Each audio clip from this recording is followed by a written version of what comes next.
Welcome back to the Book Reading Bitch Beats podcast. I'm Allie. And I'm Sam. And this week we're doing chapters 20 and 21.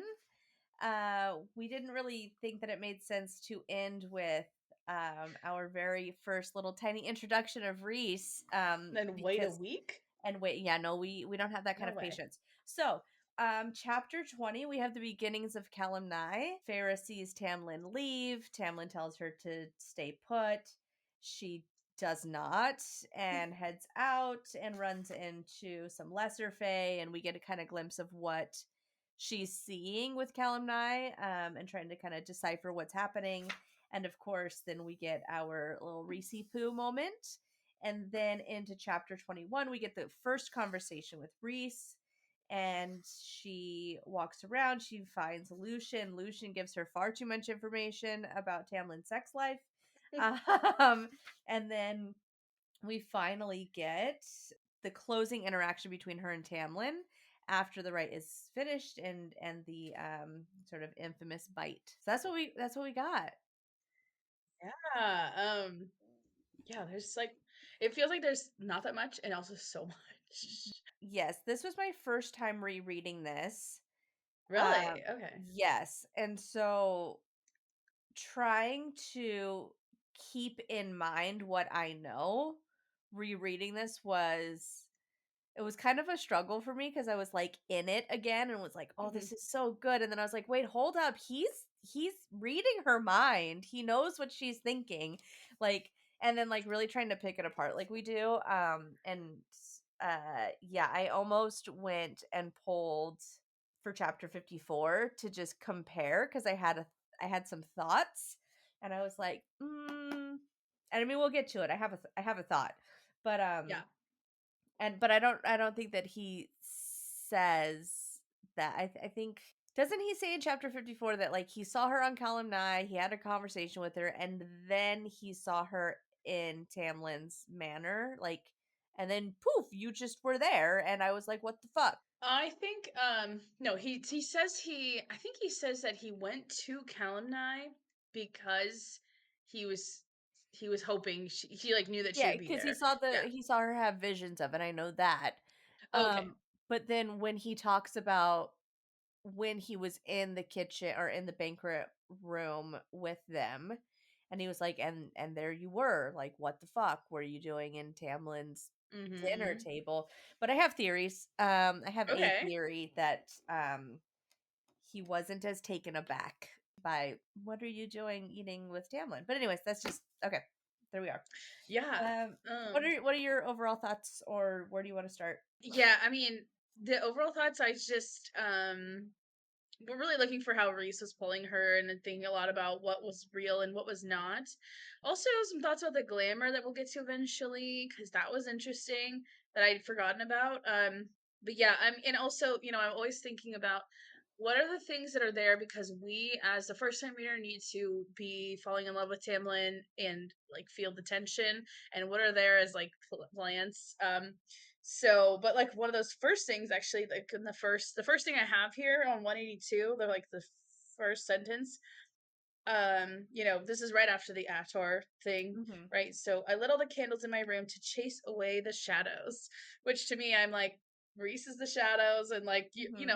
I don't know. I mean, I don't think it's necessarily a tie, but it's kind of interesting moment. And then of course, the Attor, finally the Attor painting. Yes, I do like that. I don't know, for the candles, like, yes, I always think of shadows and night and starlight and all that thing as Rhys. I'm trying not to immediately just default to that because, Mm, right, like yeah, there's it's more not to it. always true.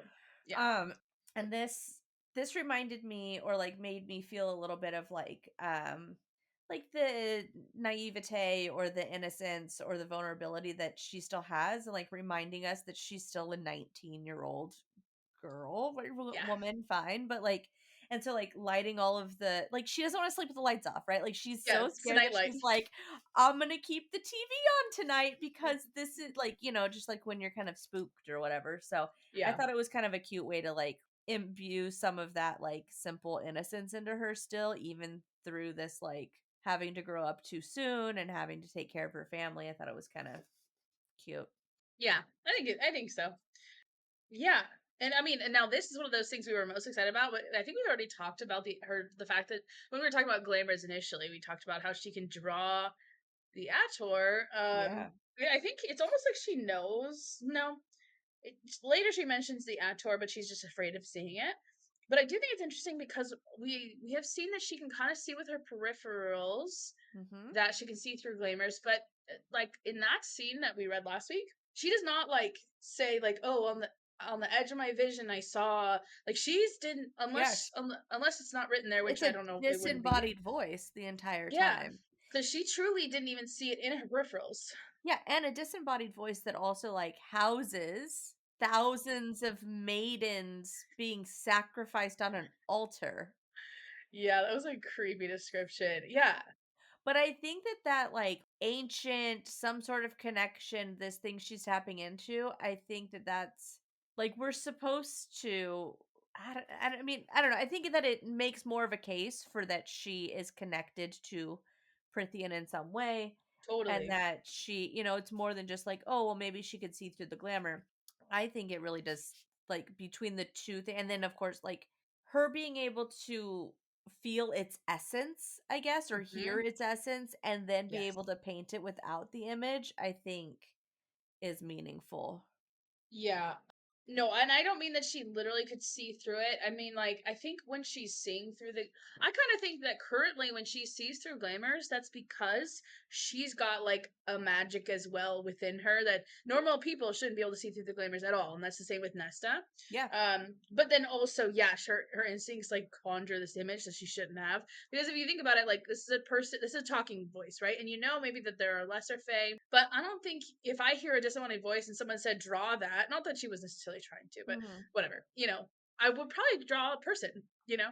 that she did. Yeah. She clearly, and I don't think she's not even realizing that it's that, but it's very interesting that the way that it's like her subconscious knows and she doesn't, Hmm. which is a lot of my case for a lot of her like abilities or whatever. Do you think that we'll find out in the next book that the glamour wore off of Elaine too? She just didn't say anything. That would be so interesting. That would be very interesting. I could see Elaine just minding her business. She's just like, I'm gonna tuck that away. Well, yeah, like what am I supposed to do? But like I remember this beast coming in and stealing my sister away, and Nesta's acting a little bit weird right now too because and like I don't know, either extra clingy because she's Hmm. whatever because she likes Elaine, or more distant because now she's worried about Feyre, right? Like maybe we'll get something there too. And then Yeah, Nesta dips out for 2 days. Well, I guess 4 days, right? Because she goes to the yeah, wall. And so like I'm wondering if Elaine is just like I can't do what Nest is doing and I don't want to be pulled into that or I don't know how to handle it, so I'm just going to pretend that I don't remember anything. yeah. That is interesting. I But mean, the fact that we see like the glamour weakening with Feyre and we know that the glamour weakens with Nesta, I'm interested to hear when mhm. we get a Elaine POV that Yeah, maybe the glamour went away early too. that is interesting. Yeah, I guess I was thinking like, yeah, is it a time? Is it wearing off because of time or? That or well, right, or like imagine that there's still something more and that Elaine is quiet and a little like ditzy because she like I mean we know that she's a seer, so maybe it's that like daydreamy aspect Hmm. where we think that her head is in the clouds, but really she's like, kind of I don't think full premonitions, but it would No. be interesting to think that if she was just like kind of in her own world because she's already getting these little like somethings Hmm. um and that she's like, yeah, no, the glamour wore off, but I just had this like gut feeling to not go or something and it's like Hmm. leading to her ability as a seer later on. Who knows? I don't know. Making stuff Hmm. up. No, I mean, the sixth book is gonna have things that we've never foreseen, or I hope like so. that is kind of how you have to get. That's how you get to things that you're like. Some things are foreshadowed, and some things you're like it's gonna come out of left field, but should Yeah. still be feasible. And if Yeah. Nesta has some kind of manifestation, and if, as we've been making the case, Feyre has some kind of manifestation. It would make sense that Elain would too. Yeah. I think that's really, I hadn't thought about that. Yeah, but I always, every time we see a glamour, glamour or not glamour, it's very interesting. Yeah, as I painted it, I could have sworn the smell of breath. I could smell breath that reeked of carrion. The air beneath his wings whispered promises of death. Very interesting. The Attor seems like also super mysterious, and like we haven't heard everything about the Attor as well. Yeah. But I don't know. I didn't have much more. I was just like, oh, there it is. I kept throughout this whole like reading these 2 chapters, I kept coming back to this scene in where Aelin gets burnt out because she's dancing and she feels the music and the music pulls too much of Yeah. her. I just kind of have kept that in, I guess, the sort of background of my mind when I'm reading these. And this drum beat, this like call, like I understand the call of music. Okay, Mm-hmm. I get that. And I can even understand like the call of fairy music to human ears. That all makes like that's fine. Um and is, I guess, historically mythical, right? Yeah. And so that's fine. Like I don't think that she necessarily needs to be part Fae to feel that draw.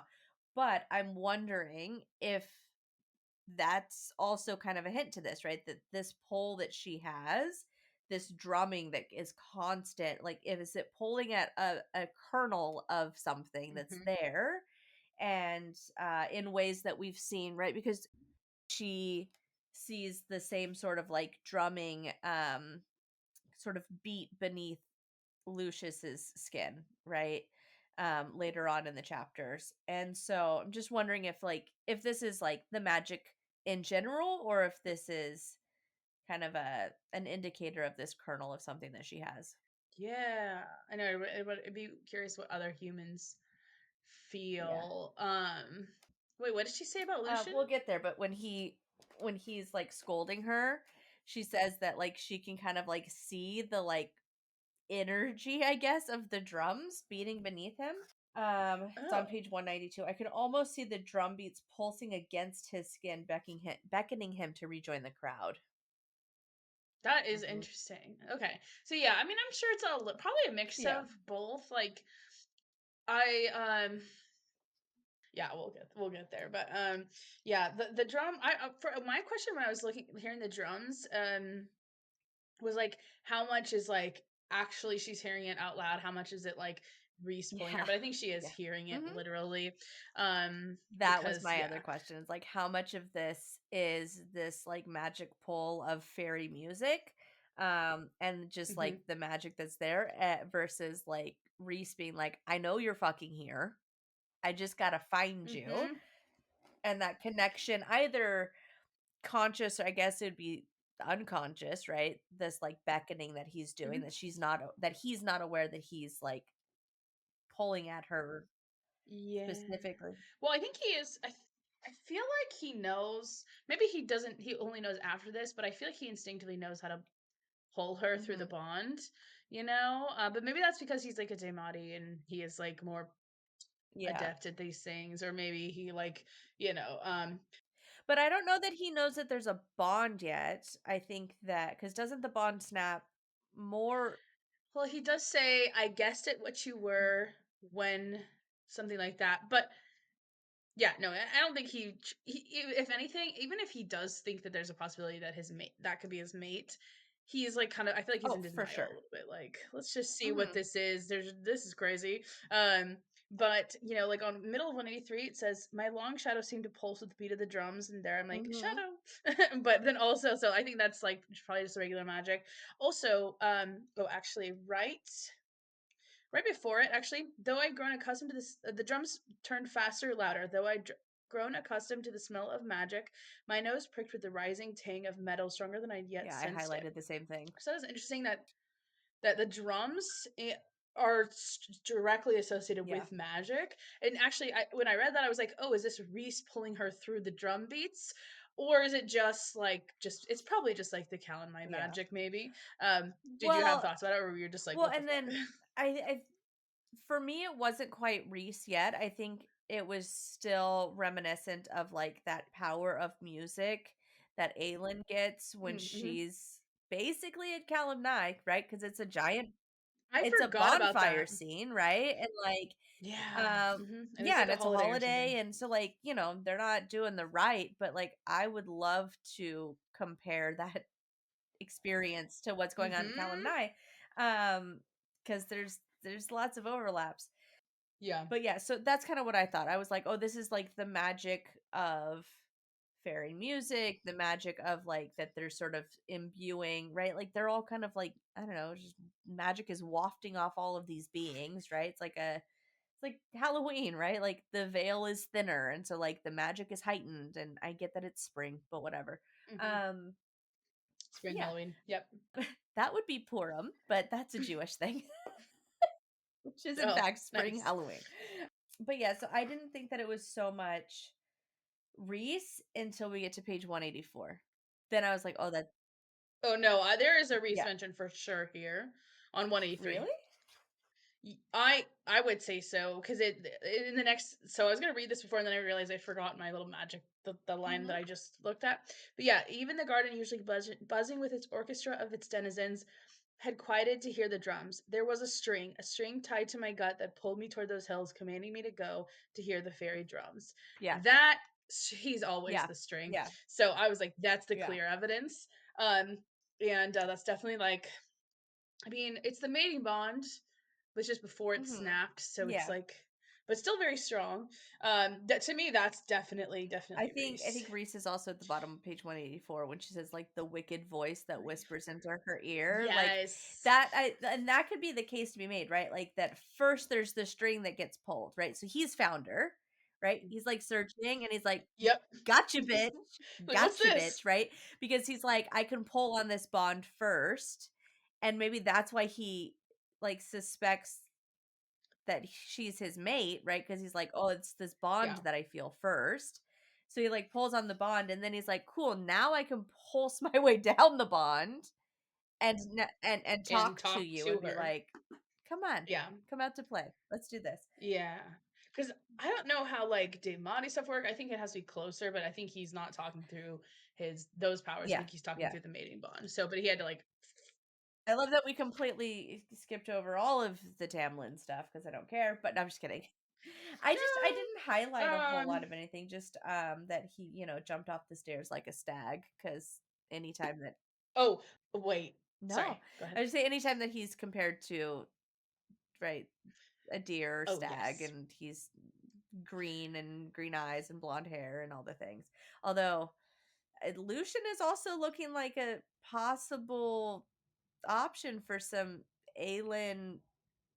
I had a thought Oh, okay. that like Because he is the he has firepower. firepower and is really drawn to this drumming music too. So like is that universal or is it not? I don't know. I guess I'm pulling at strings, but I think the drums is like that's the stretchiest part, just because I think yeah. everyone is. But um, why have I never thought so Yeah. much about Lucian and his Could fucking you imagine if firepower? that's the through line? Like if Aelin's peoples, right, descendants somehow birthed both like autumn and spring court descendants. Mm-hmm. And then also some of those fae, the autumn court fae, went to Crescent City because we know that. Yeah. Or maybe Lucian's gonna have a son named Brandon. Just kidding. Brandon, grandson of Helion. Yeah, Jesus Christ. No, that'd And be crazy. Yeah, that's the Tamlin's original Brandon. actually Could you Aelin's yeah, grandpa. right? I was like, that's the original Brandon. Is oh Yeah. that's terrible. Yeah, uh-huh. I can't wait. I can't wait. You know that the book 6 that she's just gonna end with some fucking bullshit that literally is going to be like, hello, fucking Elaine, my name is Dorian, and you're like, God damn it, 4 fucking years. No, she cannot do that. That's a once in a career thing to have a move like the end of You Crescent City never too. Okay. know. No more of that. She used up her quota. You don't think we're gonna And she doesn't get any see any more. more crossovers? No, no, Just like no. the The ending, the yeah. ending the book with like a Yeah. hi, I'm yeah. Okay, here it is. Um oh, Okay. 183. There was a string tied to my gut that pulled me toward those hills, commanding me to go to hear the fairy drums. I might have done just that had Tamlin not appeared from down the hall. And I'm just like, there's your mate. Tamlin's in the fucking way Cockblock. again, everywhere, always stopping it. I was like, that's the perfect symbol of Uh-huh. just like, I'm gonna have a nice time. Oh, Tamlin. I There's love that. Tamlin. Yeah. I just thought it was like such a good Also, you would yeah. think that I have so many, like, questions about how chapter 21 ends, but, like, Mm, you would mm, think that he would warn her just a little bit more. "Hey, look, crazy girl, I need to go and, like, perform a, like, weird non-consensual consensual sort of thing happening right now, and if you're mm-hmm, not 100% consensual, then you should keep your ass in the house because it's dangerous out there," as opposed to just being like he knows that she's not going to listen to him, and like, I'm sorry, curiosity kills everybody, not just the cat or the girl or the boy or the whatever. yep, You can't just be like, this is a great right, stay in your room please because you don't need to be here for it. Like, what the fuck yeah. does that mean? Of course I'm going to go look. I think it's just a classic case of Tamlin. What he wants and demands from people is obedience. Oh, Full stop. Don't gotta explain shit because you're supposed to obey me. And like, because Lucien immediately yes. explains. He goes, "This is why you're not Yeah. supposed to come Yeah. here. What are you doing?" And then she's like, "I get it. Yeah, Okay, I'll go thank to my you." But room. I Yeah. also think partially like people like Tamlin, like authoritarian type figures, they see people as pawns or like less than human or just you obey me, that's what you do, He you're not a fully literally formed says human. It's that kind of to like her. authoritarian parents treat their children like Yeah. that.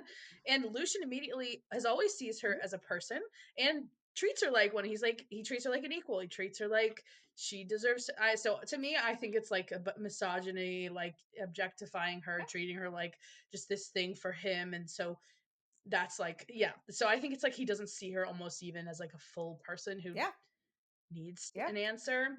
Um, but yeah, Tamlin's thing is always obey me, obey, obey, Well, obey, and obey, yeah, and I mean, it's and the it's first just time like that we so literally get gross. that sentence at the end of chapter 21. He's like, "Do not disobey me again." I'm like, "Ah, Yes, fucking gross."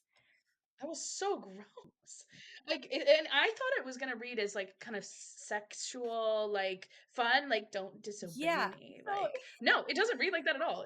She actually straightens. She's like, what the fuck? Don't tell me what this to is do. my this was the first book that like got me into this genre. For many people it is, right? Hmm. And since this lovely book, I have read a number of other things, both cheesier and not cheesier and darker and cuddlier.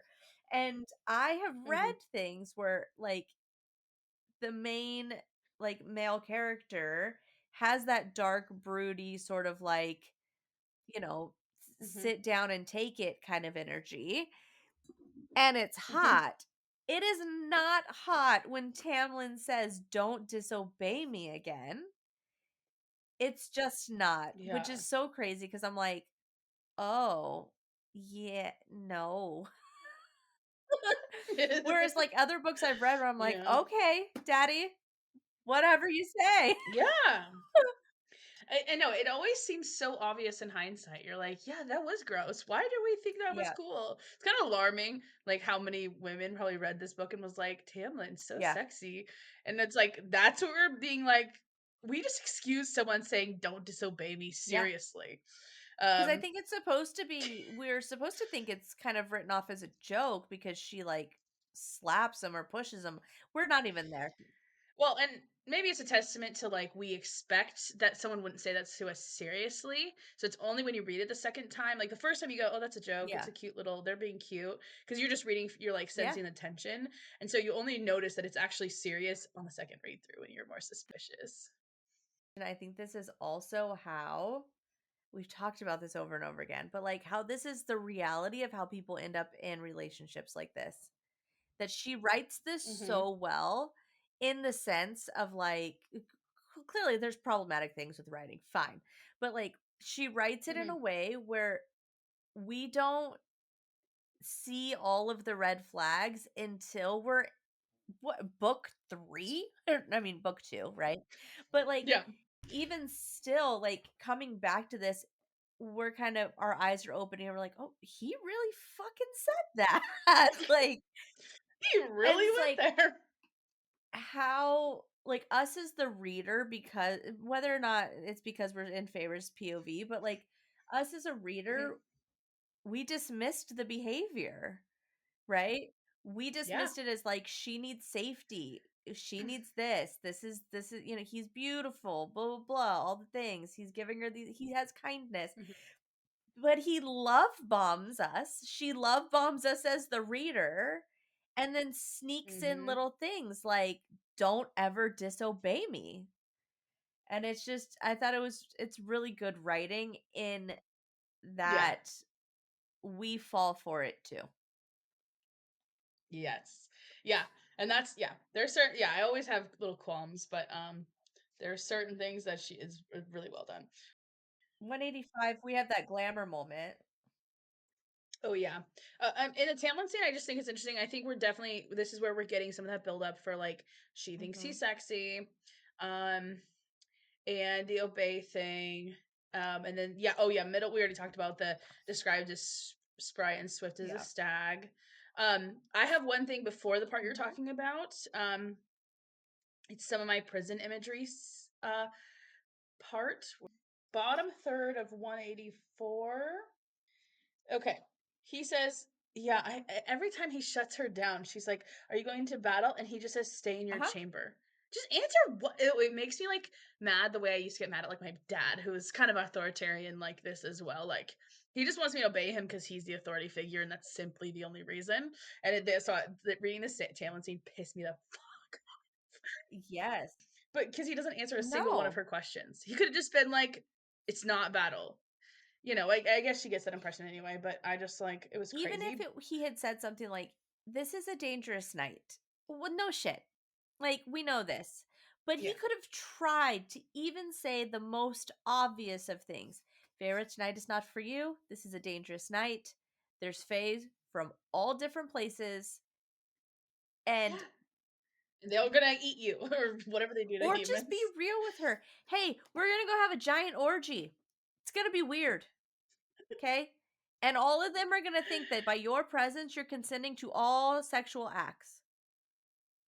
I would have been like, Yeah. oh, I'd be thanks, like, bro. I'm good. Thanks for the heads up. And that's another thing is like thinking of it in like, I know I'm being kind of, facetious about this, but at the same time, like, he doesn't tell her the like risks of sexual assault at this event that But she she could, could, yeah. but like by her presence being there, it either puts her in the path of something she has not consent to. And it's so gross to be like, just stay in your Yeah. room, honey. Don't worry about it. And how arrogant to think that your command alone could keep somebody. Like I'd be like, just in case she doesn't fully listen, let me make it really clear, Yeah. Like he just has full confidence that no one would ever dare disobey him, which is demonstrates this Uh-huh. sycophants. I That's do the right believe word so. for that. Yeah. Yeah. So it's just very much he's got too much power and stuff. But what I noticed was so right after that, within seconds he was gone. I did as he commanded, though I soon realized that I'd lock myself in my room without having eaten dinner. And to me, I just is like another sort of symbolic moment. She Uh-huh. obeys, and it leaves her locked up and Yeah. hungry. And in the next book, she's Locked gonna up and be hungry. locked up Yeah. and starving and like not eating. And I just was like doing what Tamlin wants you to do and being who he wants you to be, which is an obedient little woman, is not doesn't lead to Yeah, good things. absolutely. It's just like, oh yeah, this is just a direct foreshadow. I mean, I don't even know if that's obviously like if she went back and was like, I'll add this little bit as a Mhm. foreshadow. I just think it could be coincidence, but I still think it's funny. I also it just adds another layer to like Tamlin not giving a shit. Where he's like, He doesn't Yeah. make sure that she has anything to eat. He doesn't tell her the dangers. He doesn't give her like an actual like, hey, this is a giant weird frat party and you're going to get roofied, right? And he's just like, go to your room, Feyre. It's 8 o'clock or 7 o'clock or whatever. Go to your room, lock it up, and stay there all night. First off, lock it up against who? Everybody who is anybody here, it can just fucking winnow in and out of wherever the Yeah, fuck why they can't you want just to. wander around the house? I mean, if he really wanted her to stay, he'd be like, go paint for 3 I hours. don't know. It's just beyond me. All this is just like Tamlin, Yeah. Tamlin. Okay. And do we have anything more to say about the wild, wicked voice? No, it's Rhys. A little bit. It, Okay. Yeah. it's Rhys. It's Rhys. I think that we're supposed to think of it as being like Like evil or like well, or like a type thing. danger, right? This because we get this Yeah. scene where he's just like, stay in your room, lock yourself in. So like already we're supposed to have this sense of like this is not a place for It's you, and forbidden. like yeah, or like it for your safety or whatever, right? Like even though he doesn't fucking say that because he's a cunt. And then we get this like because it's right afterwards, right? I did as he commanded. Fires burning in the distance. Stay in your chamber, but a wicked wild voice weaving in between the drum beats whispered otherwise. Go, that voice said, tugging me. Go see. And yeah, I think that it's that constant pull that we will see within, I mean, this book and Mm. the next and even into the third, right? This Yeah. like back and forth between what Tamlin says versus what Rhys is saying, and like the pull that she like the orders that she has from Tamlin Mm. being contradicted by the pull that she has from Rhys. Yeah.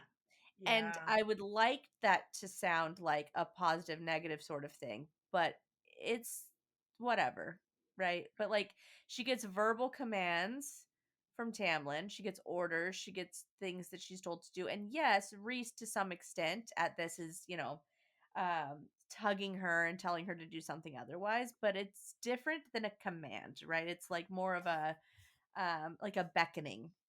Yeah. I also like how it says go see because I think throughout the series, and it's like a common symbol is like this looking, right? Like a lot of Mhm. Tamlin's problem is that he doesn't face things. He doesn't like, she is upset. He won't like, metaphorically look at her and see what's really happening. Yeah. And so it's like, Rhys is calling her to go see the truth or go Hmm. Hmm. understand or experience or I don't know. Yeah. It's kind of interesting. That's kind of like, if you want to think of it like it's sort of like the first words we hear from Rhys, even though it's not really. But Yeah. I also like how it says wild because I mean, I also Rhys is definitely something interesting, and so I think it's interesting that like maybe it's maybe it's not Rhys's voice, maybe it's her instincts, maybe it's the Yeah. voice of the mating bond, and I think it's really interesting. Like, okay, like if it's the voice of the mating bond, then the voice of the mating bond is a wild and wicked voice, and I think that's interesting. It speaks of like sort of like tricksters or some I don't know.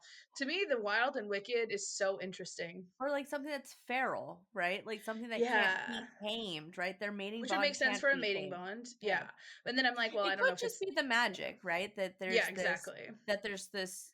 pull within, and it kind of speaks to also like what the ways in which I've seen like the descriptions of fairy music and fairy dancing for humans, that it's Mhm. wild and wicked, and like we're humans, once you start to dance to fairy music and with fairies you can't stop, and like Yeah. your feet bleed kind of a thing, they'll let you dance until you die. Yeah. And so Maybe it's there's wicked because it's dangerous. Like her instincts are like, that shouldn't yeah. do that. Or we also know that like Rhys is often described as having a wickedness to him, but not in a dangerous sort of way. That like Hmm. playful wickedness, that like the Yeah. smirk, the knowing, the like, Yeah. the come and get it kind of feeling, which is funny because that's kind of what he says. Yeah. So I think that that's kind of that, the wild, wicked voice being Rhys, right? He's not under the mountain right now. Yeah. He's He kind of can free for the first time in do what probably a he while. wants for one night, and maybe one night every year, because he says like all the monsters are free to do whatever they want tonight, and then Lucien Hmm. says that all of the high lords have to partake, which is a whole different question. It um does? Wait, I thought it oh was just Tamlin. nope, it says all of the high lords have to do this. Ew. And so you would think that every year, this is the one night a year that Amarantha lets everyone out from under the mountain, but then they have to, like, what, magic, I mean, right? sure, it's just magic, yeah. It almost is, you'd expect her to go. If all the High Lords are there Could and you she's imagine? like queen, right? Could you imagine if she was just like hijacked Calanmai and just was waiting for him in the cave? Could you imagine? Yeah. He'd be like, fine. Yeah, that is. I almost wonder why she doesn't go though, because she's. It's weird. Maybe because she needs the magic of the land to be replenished. Yeah, maybe she's like, I don't fuck with that shit. I can't mess it up. But it does make me wonder. If she's trying to take it over and own it, and because she's bound the magic of the High Lords, maybe by them replenish, like, you know what I mean? Like, maybe it Yeah. feeds her somehow too. Can you imagine if they went there and said, we're gonna do it, and then they didn't do it? Do you think they could have broken the magic and escaped? Mm. I mean, I don't know. Like it says crop, so maybe it's just literally just only food would be bad. But I don't know. I was wondering in this chapter, like, how is this magic work? Are we going to hear more about it? I also, it's kind of later, but when Lucien finds her, he talks about how like they have to do it because it's a balance, and I just think of my brain went to like, yeah, this is common in magic systems, but like fourth wing, right? Yeah. It's like there's for everything there's an answer, right? In Mistborn is the same. Those are just the two most recent series I've read. Yeah. Same thing. There's an answer. There's a balance. Nature has balance, and that's a very common theme. And it makes me wonder about this world and what that could turn into eventually. I mean, I think it makes sense. Like that kind of thing will always make sense, I think, to people because a lot. It's like it just sounds like something nature would do, even though nature is inherently. I feel like more chaotic than anything, but it does kind of feel like that's whatever. But I almost wondered actually with that mention later. I know I'm jumping ahead, but it's okay. Like if there's this balance thing being mentioned, I feel like, you know, when I'm thinking about the series as a whole, obviously we have our smaller scale things. We have Amarantha as the first villain, then we have Hyper, and then we have the queens and Crochet. But I'm like, where does this series end? We've started kind of big, and we are expanding out like the scale of the enemy. And I mean, for like an epic fantasy series, something like the world is breaking, the world is dying type of thing, like I don't know. I could see this Calanmai seed here about balance being planted, and maybe like the last book is about restoring some kind of balance. Also, because Feyre and Rhys to me seem kind of like not opposites, but they seem complementary in interesting ways, and so does like. Well, yeah, because she's like what, Lady Triumphant, and he's some like Yeah, they say there's certain like descriptions the way they feel. Plus, I've wondered if Feyre has like some starborn things, and that would be a really interesting. He's night, she's star, light. I don't well, know. and Rune and Lydia have that exact same dichotomy, right? Like he's all dark and twisty, and she's fire, basically, right? Like they're totally. And Aelin and Rowan are fire, and the thing that puts fire out, or actually the thing that could inflame or put the fire out, which is wind. Like you can suck the oxygen out of fire, or you can make it bigger with wind. But I don't know. Anyway, it got me thinking about like maybe that could be an option for like the finale. I don't know how many books are actually going to be in ACOTAR, but I assume it's going to be. I assume if Elain's book is number 6, I don't know. I feel like it can't go on that much longer, but I also feel like it would be crazy to end on Elaine's, and I think it said somewhere that no, she's I not. think I think it Like makes 8 sense that there'd books. be 2. Oh, 2 more. Yeah, I think it would be 2 more, right? So we would Okay, so have Elaine's and because one more.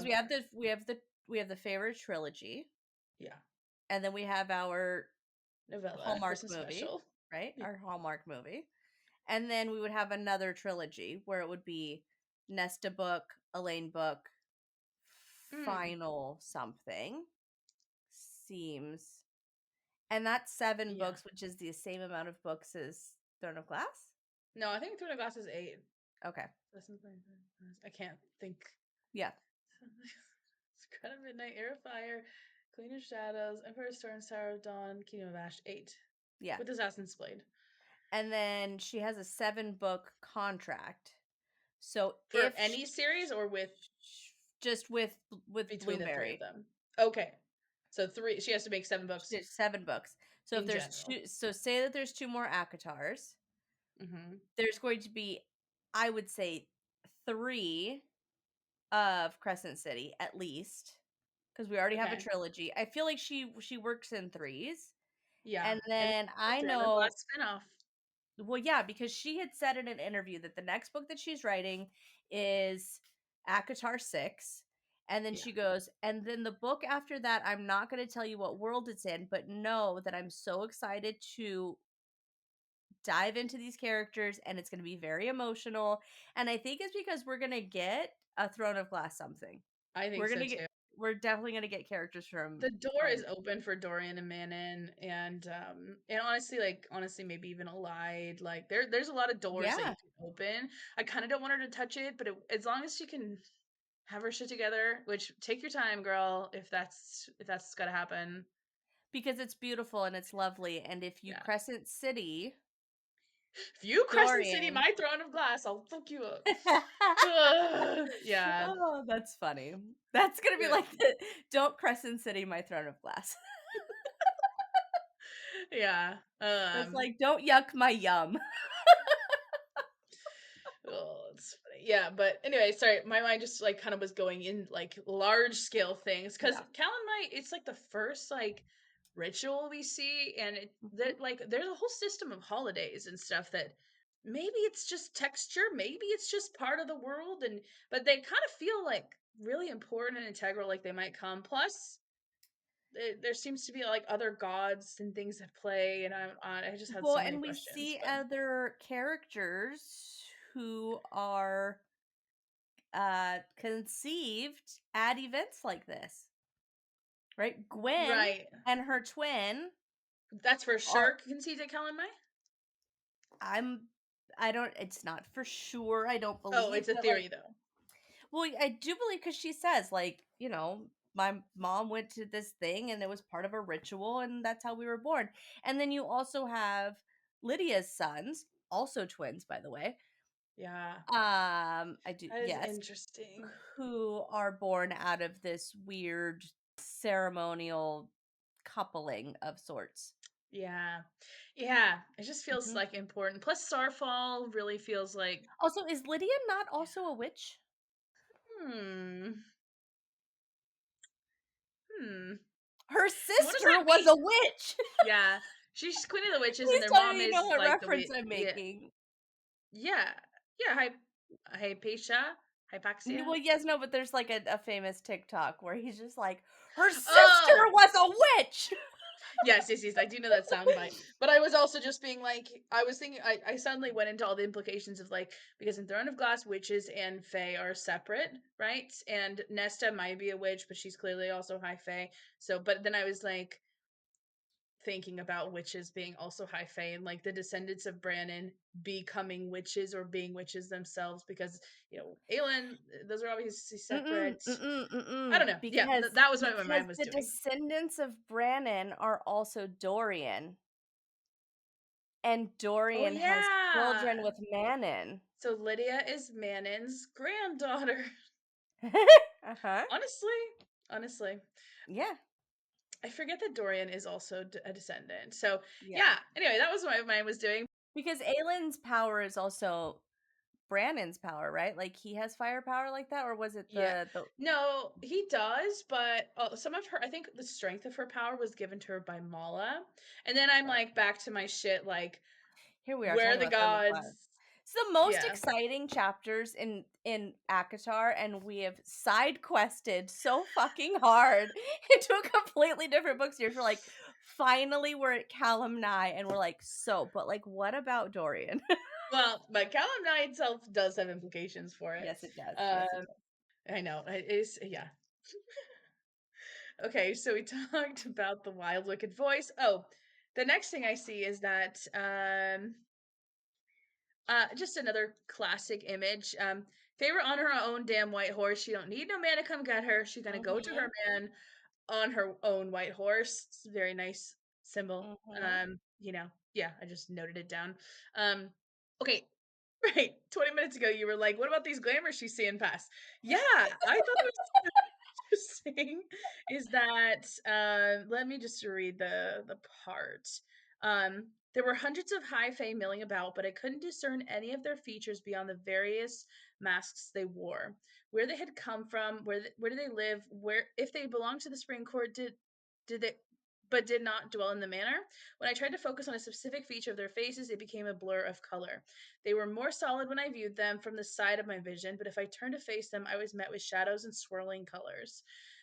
And I just thought it was like interesting that like because before she's like not seeing bodies, she's seeing like a blur of something, and then she can kind of see it out of her side. So it's the same kind of thing, but she can see them now. Maybe it's like because it's beyond the borders of the manor, maybe. But I was just like, how is glamour working? And I had a lot of thoughts here. But yeah, I'm good with the glamour being weakened. Also, I think that this speaks to the fact that she's glamored against like Spring Court because yes. that's what he can glamour her against when he gets her initially. So he But doesn't really she's have able power to, over like other but courts. Yeah. she's not glamored against the Nagas. She's not glamored against the Suriel. She's not glamored against this lesser fae that try to attack her. She's not glamored True. against Rhys, right? And I think it's because those aren't Spring Court. Okay. Because right here it says, right, I couldn't discern any of their features beyond the various masks they wore. So these are all Spring Court Fae that she can't quite see, Hmm. and I think that that's So what it she was. hasn't But even seen like other ones yet. yeah, no, I Okay. think that she is glamored against Spring Court Fae because that's the power like that Tamlin has and like what his reach is. He Hmm. doesn't think to glamour her against Rhys, right? He wouldn't like and I don't know that he can glamour against like, those outside of his court, right? Or if he would have even Yeah. sort of thought to do so. He's It like, does well, make me think about how do glamours work? Like I was like, yeah. my thought was like, can he feel that she is breaking through glamours at certain points? Like, Yeah. is this like a conscious magic, or is he just said it once and forget it? Like, Mhm. and but yeah, I almost wonder like, could he sense this if he thought about it, or maybe he's just like Yeah. he's out hunting a white stag right now, so he's Yeah. not paying Yeah. attention. He's busy. I do love that she just knows, like, it's magic. It's some kind of glamour that he put on me, meant to prevent me from viewing them properly, just as my family had been glamored. Like, this is, Hmm. she's just like, oh, got it, cool. And so I think Yeah. part of it is like her being aware of like what his tactics are and like having Hmm. his number and being like, oh, this is a reality. And if I can't see him, then fine, whatever, but also knowing like I'm not going to sit here and wonder about this for forever. Cool. You're there. I'm not going to be able to see. I'm not going to be weird about it. I'm just going to kind of look at fucking give you side eye for a little bit and be on my way until, till I can see or whatever. But I like that she kind of doesn't make a big deal out of it. Is what I'm Yeah. getting at. Like she's Yeah. just like, cool, that's what it is. And it's like in the midst of Calanmai, right? Like how annoying would it be to have like a page and a half of her being like, "What is happening? Why can't No. I see it?" Blah blah blah, other things, or her being hung up on it, right? Being like, "And then he did this," and you're like, just great, Yeah. cool. There's magic. That's Tamlin's fucking Hmm. mo. Let's move on. But Yeah, yeah, but I didn't remember the glamour at all until I read it today. I was like, I don't remember this, like, not even a little bit, and I've read it 3 times now. Uh, there were, like, 3 times before this. So that was very interesting. Actually, I think it's because I kinda get caught up in this scene and start reading instead of taking notes a little bit, like, I that yeah. it does do that. Yeah, the next note I actually have is not until she meets the people and it's about their eyes. Did you have something before that? Yes, I do love the right. So she says it's magic, it's glamour. I would have been furious, uh, would have considered going back to the manor had the drums not echoed through my bones and that wild voice not beckoned to me. So again, it's like Tamlin's orders, Mhm. Rhys's pull, right? This like constant back Yeah. and forth. Tamlin says, don't worry about it, stay inside. And Rhys says, come see. And again, she's like, Tamlin has put a glamour on me. Fuck it, I should go back to the manor. And Rhys is like, no, come, come. And so I think there's this like tug of war that's happening between the relationship that Feyre has to those two characters that we're getting on the page way before we see it happening. Yeah. Yeah. I don't have anything else on this page. I highlighted something and I don't know why I highlighted it, so we're gonna move on. Yeah, just a lot of description about the Great Rite. Yeah, I mean, I don't have anything until we get to Rhys. I don't know, maybe I was just like reading, but like it's pretty straightforward stuff, right? Yeah. It kind of reminds me, has a little bit of a Twilight moment to it. Did you read Twilight?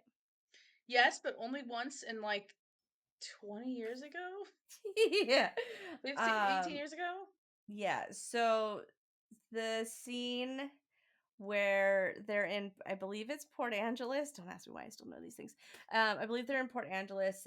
They've been dress shopping. She dips out for a little bit to go do a thing, and she gets followed by 3 men who have nefarious interests in her. And Edward sees her face in somebody else's mind's eye and like zooms to where they're at and like in his Volvo and like pulls up and like scares and growls at them and scares them all away, and he like saves Bella from being assaulted. Um Hmm, kind of has I this don't remember vibe. that at all. Okay. Oh, I'm just sending you the Yeah. clip. Okay. We have so Yeah. much homework to do. I know, And dude. you're like, I have to watch Beauty and the Beast and Twilight. Fuck you, Sam. I know. I just was listening to that. The last episode is where you asked me like in the middle of, this is like 10 weeks ago at this point, but in the middle of like all my grading and all this shit for school, you said, "Did you do your homework?" And I in the you can kind of tell in the edit, but I think I remember at the time being like, "What the fuck? What did I forget?" And and you were just talking about watching Beauty and the Beast, which I still have not watched. Yeah. This is your fault. We need to watch Beauty and the Beast. You have to watch the animated one though. Okay, you can't be watching any of that Hermione Granger bullshit. Okay. Oh, no, we're not. We're gonna watch Beauty and the Yeah, Beast, and I'm just joking. It's not really his fault. It's definitely mine. But yeah, but I'm anyway, good. that's That's why we funny. have husbands, right? So that we can blame shit on them. Yes, Because we can't blame stuff yes. on our parents anymore. So here's the thing: you get a husband, all the things you don't want to do. Sorry, they don't want to do it. It's fine. And then your closest friends know that your husband's not an asshole, but all of your casual friends could just be like, "Wow, her husband sucks because she doesn't do anything." And you're like, "Really? I don't want to hang out, and I'm just gonna blame it on that guy." And then it gets so much better because then you have kids. Nobody argues with the kid excuse. Like literally, Sorry, bedtime.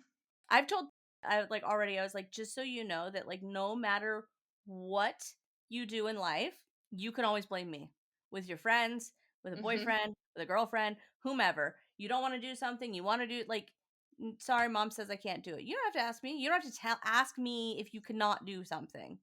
Always blame me cuz Yeah, believe me, I blamed you all the time. Oh, you were having a game night. Oh, yeah, no.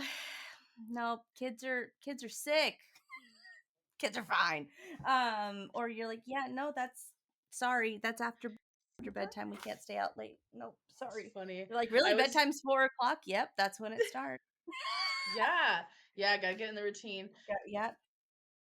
But what I noticed about this part down at the bottom third of 186, Mhm. I'm sorry, I didn't notice it. I was just like intrigued by it. And the description of the eyes, something crueler in their pitch black depthless eyes. I realize this could just be like scary description, but after Crescent City and the void and all this stuff, I'm like looking at any description of like pitch black and depth and Mhm. void, and I don't know, to me they kind of remind me of the Naga, and I'm like, maybe the Naga and these guys come from the void. Maybe this is a, like, I don't know, maybe it's honestly, we don't really have enough to go off of with any of this, but I just kind of like put it in my head and go, maybe they're gonna be something. I don't know. Did you think anything about the eyes, or it's probably just meant to be creepy, huh?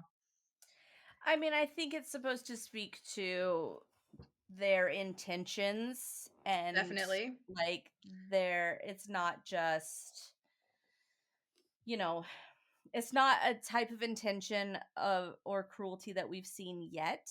Yeah, It's darker than that. it turns up the Um, notch. Actually, so does the line. Kind of. Oh, it's actually on the next page, but it's the fires didn't reflect in his eyes. It was as if they gobbled up the light, and then she thinks of the mhm. Naga, Yeah. which I thought that was a really interesting kind of, I don't know, a darkness that gobbles up the light. Like, yeah. Anyway, that's those two descriptions really had me thinking, but it's not like you could. There's not enough here yet. Yeah. But it does feel like it could be a seed of something. Mm-hmm. I think we're also supposed to get a little bit of like perhaps a I think the imagery of darkness and blackness and pitch black and this nefarious thing, I think we're supposed to be sort of conditioned to think that the night court is evil and Mm-hmm. nefarious, so that Yeah, when Feyre finds out, the readers are also finding out. yeah, And I think that this kind of sets the stage for us being suspicious of mm-hmm. anything that lives under a mountain. Yeah. Anything associated with darkness. Yeah, and like yeah, and suspicious of the things that are associated with darkness, Mm-hmm. as a way to juxtapose that later on, or at least see that like just because you are, sort of the night, or you Mm-hmm. know, I don't know, that it doesn't necessarily mean that it's evil. Yeah. But I think it's also a really easy way to, right, like it, if someone's gonna come and try to like, attack you in the worst possible ways, to be like their eyes were bright, it's a little, Mm-hmm. feels weird, right? Mm-hmm. um so yeah, I think that it's kind of a common way to describe the actions that are taking place, but I think it is a little bit of like a conditioning us to be suspicious of Definitely. those features, which seem to be night court features, I guess, Mm-hmm. or at least in the same language of other night court features, right? The pitch black, Yeah. the darkness, the shadows. Yeah. Then we get our line. There you are. I've been looking for you. Um, yeah. I mean, it's just so good every time. Yes. I love the like, thank you for finding her for me. And then Yeah. enjoy the right, and as like as a dismissal, as like a high lord dismissal, because she's like, there's a Yeah. bite to his voice. Yeah, it's not just a bite, that's a command. That was a Yep. polite way to say it's fuck off. I also love, right, this very last line: standing before me was the most beautiful man I'd ever seen. And I just want to keep that in mind when we go a little further here, because there is Yes. a moment where I'm like, that's fucking hilarious. I know you know what I'm talking about. I was like, Yeah. compared to the most beautiful man, that's how you're gonna describe Tam Tam right now. It's the greatest thing ever. Yeah. So yeah, I, so chapter 21, or 20. I feel like chapter 20 gives us all of that like build. I'm glad that we're doing it together, because on its yeah. own, it's fine. Yeah. But it's the chapter that's supposed to be that stepping stone for us, and it's that cliffhanger moment. And so No like one has 21, ever gone to bed after reading that line. No one. no, Like, it's crazy. most beautiful man I've ever seen. I remember reading that the first time, and I was like, wait, what? Like, I'm supposed to be falling for Tamlin right now. Who's this most? This is such, like, I wasn't even looking at it from a Feyre character, in that I was literally like, it took me out of the book for a second and being like, Hmm. why the fuck would an author do that? Like, Yeah. what does that mean? Yeah. I think that I that's just gonna be our meme for forever. Like, what does that mean? What does that mean? um, I actually was suspicious of it. Like, I was like, that's a weird thing to say. I was also like, why would you say that? mhm, But I was like, oh, but we're doing this is Tamlin, so we like Tamlin. So I go, is this some kind of magic? I think I've talked about this last mhm, time. I was kind of like, maybe he's got like some kind of like a yeah, magic that is making yeah, him like this. And I think, or just maybe like that's part of who this character is like he's someone who is like undeniably, like everyone thinks he's the most beautiful person because yeah. that's what I sort of originally thought, because I'm just brain dead over here. But yeah, it's so classic. I also think that it's interesting that the first sort of characterization, like she refers to him as my savior. um like before anything else. I mean, the first thing I guess is his hands, and then his deep sensual male voice. But the first like thing she says that he is, the first metaphor is my savior.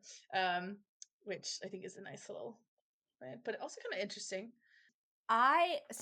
You're okay, because she calls Tamlin the same thing, Oh, she does. but with a question mark. Yeah. She She's just my says, prison or my savior, she's savior or like, yeah, something. she's like, or is he my savior? Like, there's a question to it. There's this like reluctance or an apprehension to like, is he my savior? There's no fucking No question question. here. She said, Yeah. that's what he said, my savior. Yep. I mean, there's a Yeah. moment later on where she's like, did I just trade like one bad thing for something worse? Great, fine. But Yeah. like, yeah, no, there's a certainty to that Yeah. statement that is not there when she uses that word to describe Tamlin. Yeah. That is so interesting. Yeah. I mean, to be fair, Tamlin starts off on like a worse foot. He's at least saving her, but I don't want to hate Tamlin for hate sake, right? I don't yeah, want no. like listeners just to be like, fuck, they just keep bashing this guy. But like It's a lot to bash. he's doing it to himself, my Yeah. ladies, like and men, right? Like friends and folks. He's doing it to himself here. Yeah. And sure, I'm all for critiquing Rhys when we find moments to critique Rhys. I'm not Yeah. gonna be same with It's just SJM, right? gonna Like be a while. there's gonna be a love, there's gonna be respect, but I'm good with saying I don't like these choices. Yeah. But Yeah. there's a lot of choices with Tamlin that I don't like, and hindsight is a bitch. And so, yeah, they're just really obvious. And right now, we're just getting the best moment of our lives with Rhys. Yes. Yeah, I mean, I'm Uh, sure that there's going to be something that happens later on in this book where I'm going to be like, I don't know about that. But yeah. yeah. Chapter 21, shall we? Yeah. Yeah, our first moment with Rhys and sensual grace and ease. Mm-hmm. Yeah. Yeah. Short And the black eyes hair. twinkling with amusement. Yeah, that I did love because it was like now that we know what is happening emotionally here, like she thinks like with amusement, right? Where like I caught myself a fun little snack or I'm gonna be teasy or whatever. Or Mhm. but like that's not the I don't think it's twinkling with amusement. This is the first time he's seeing this person that he's been having visions of, Yeah. right? It's like mystified or it's like, Mm-hmm. what is happening? Yeah. Or like, Yeah. it's the finally, right? I've been looking for you. There you are. Like, fuck, okay, here Yeah. we go. Finally. And he's stuck in absolute stillness, right? Like he's Yeah. kind of dumbfounded right now. Like he's just in awe of this moment. And Mhm. she's And like, she's also speechless, yeah. yeah, she's like, yeah, but that's a lot of weird night power energy rolling off of you, my Seem homie. to So press in closer, yeah. I'm gonna take a step back here for a minute. Um, made me want to run in the other direction. I mean, all right. I'm okay when we acknowledge that her instincts are not to run towards him, right? Because we talk a lot about Tamlin where like her instincts are to pull Yeah. away and like all the things. But yeah, I mean, he's absolutely still and that night is pressing in around him. Yeah, that's a little whoa, Mhm. bro, what's up?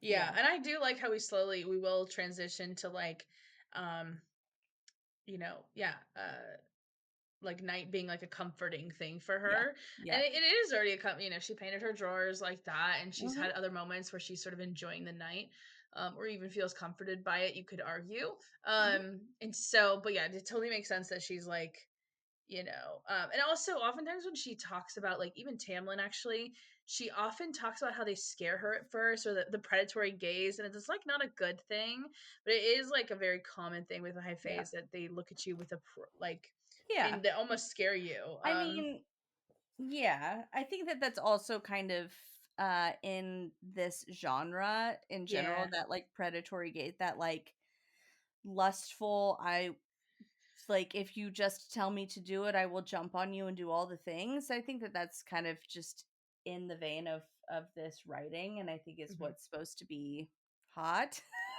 I don't know. I mean, it's Yeah, supposed to, it's yeah. I mean, like tense. that's what we're supposed to be into it, right? Like that's part of, I guess, like the romanticy, the smut, the intimate scenes of this. Like, I Mhm. he's going like there's a little bit of a prey aspect. often. like that you should be the love interest. You should be like food or like a plaything or something insignificant to that person, but instead you're everything. Is sort of where that like you're not just an object. You're like this great thing, and that's sort of the pull of those Or relationships. like what lust looks like on the face is this Is like a predatory gaze. hunger. Yeah, Even absolutely. with like just humans, it's like Yeah, that too. for sure. The drums are climaxing. Yeah, I love that his voice was a lover's purr that sent shivers through me, caressing every muscle and bone and nerve. I took a step back. She's like, don't do that to me. She's like, fuck, that's intense. Cool. And yeah, building to the climax. I circled that because that's clearly It's that's a sex. choice. Haha. Yeah. I do think, the first thing she ever says to him is, my friends brought me. Real significant. Right? The first thing he says is, there you are, I'm looking for you. And the most significant line in maybe the whole series. And then I came with my friends. My friends brought me here. The first line she says is a lie. Actually, that is kind of interesting. The first thing he says is the ultimate truth on many levels, and she just, it's a little white lie. Yeah. That's kind of funny. Mean, her friends did bring her there. Yeah, he's her friend, eventually. Friend to be, and he pulled her, he tugged. Can you imagine what if she had said, I felt I'm nearby and I felt a pull.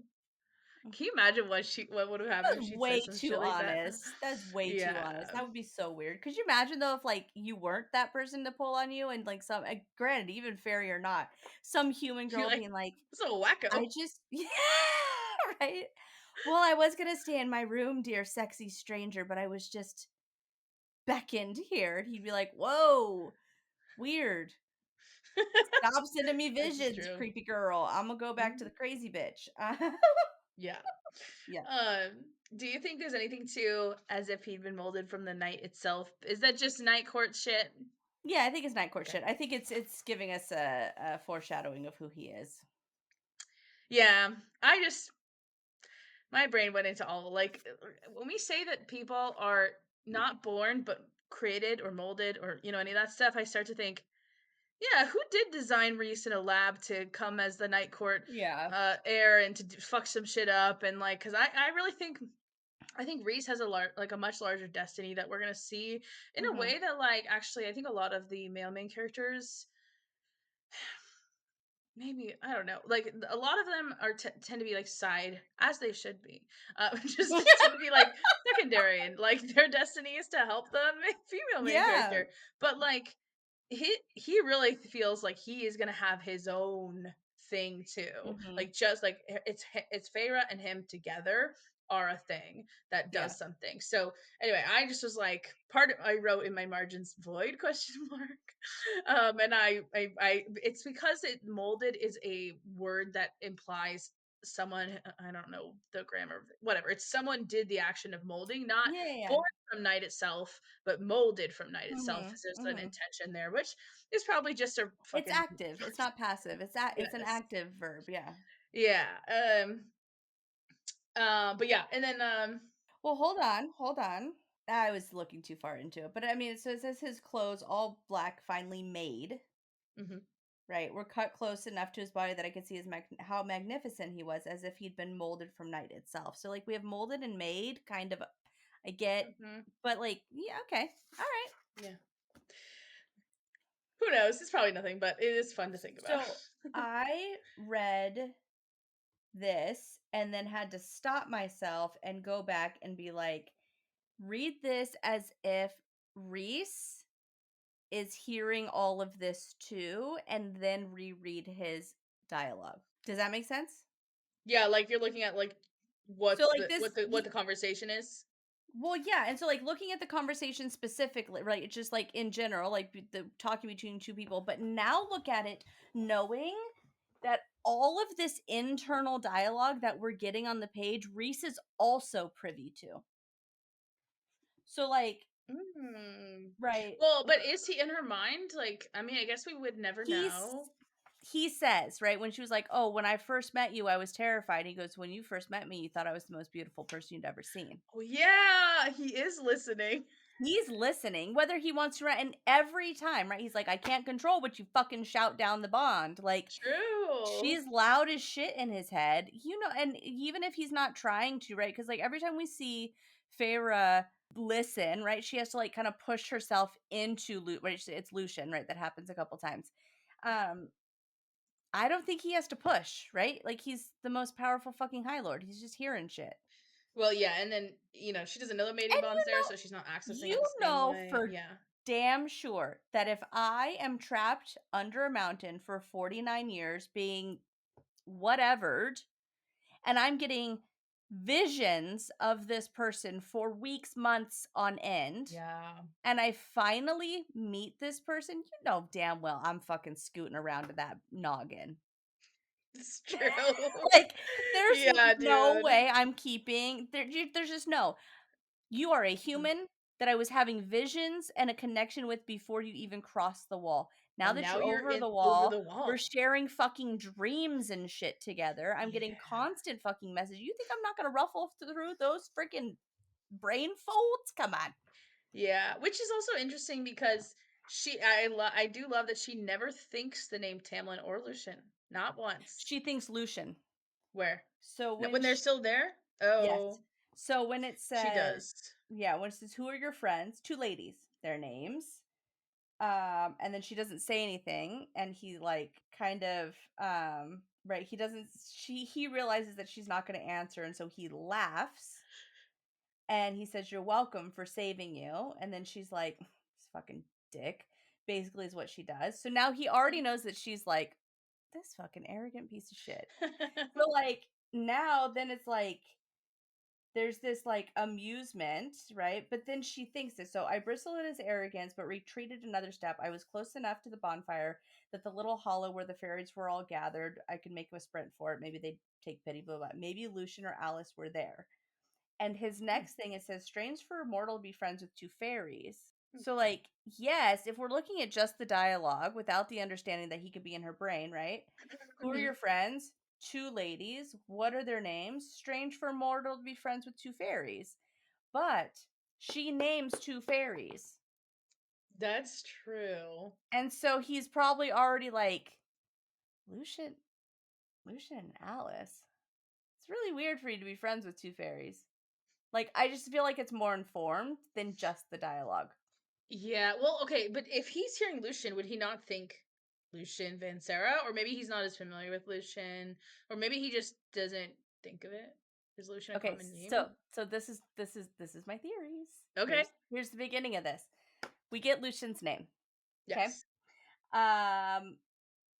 Just know that we get Lucian's name. We'll keep talking, and then I'll tell you when this comes back, because it comes back when we finally get to Lucian. But I want to talk about all this stuff first. Okay. Um, I could have sworn tendrils of star-kissed night trailed in his wake.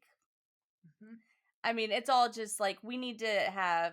It's so obvious to us now because we know who he is, but, like, this is the foreshadowing, the hints that we're getting at Yeah. who this person is.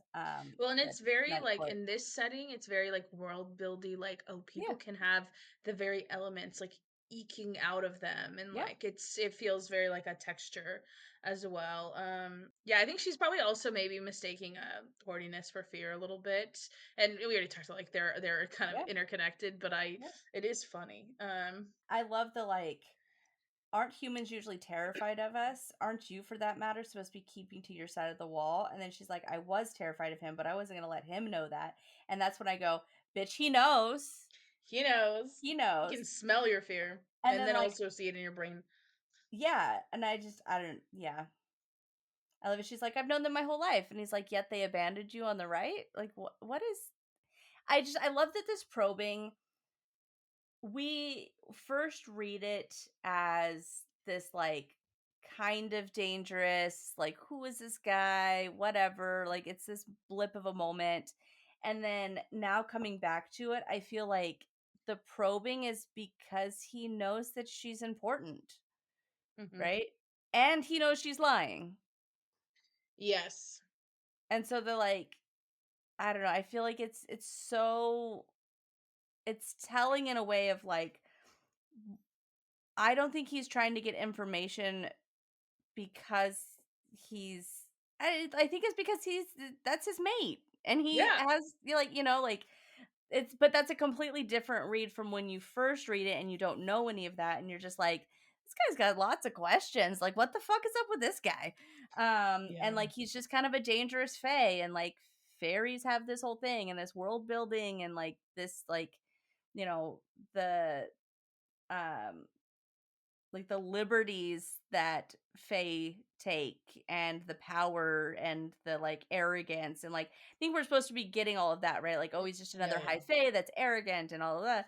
And really what we're seeing is that he's genuinely interested in like, who the fuck are you? um Yeah. And how yeah, did you get to Calanmai as a human? yeah. Um, And again, we yeah. get, I've never seen someone so handsome. Yes. That is sent warning bells off in my head. She's like, it's dangerous to be that fucking hot, my man, because like I would leave Tamlin Yeah, I in think a that's also one of the minute. reasons I was like, this is suspicious. It's his attractiveness is sending up warning bells. She knows that he's a bad person. Like, that's one of those Again, things that yeah, go into that. Yeah. yeah. But But I it's think it's because she's afraid to.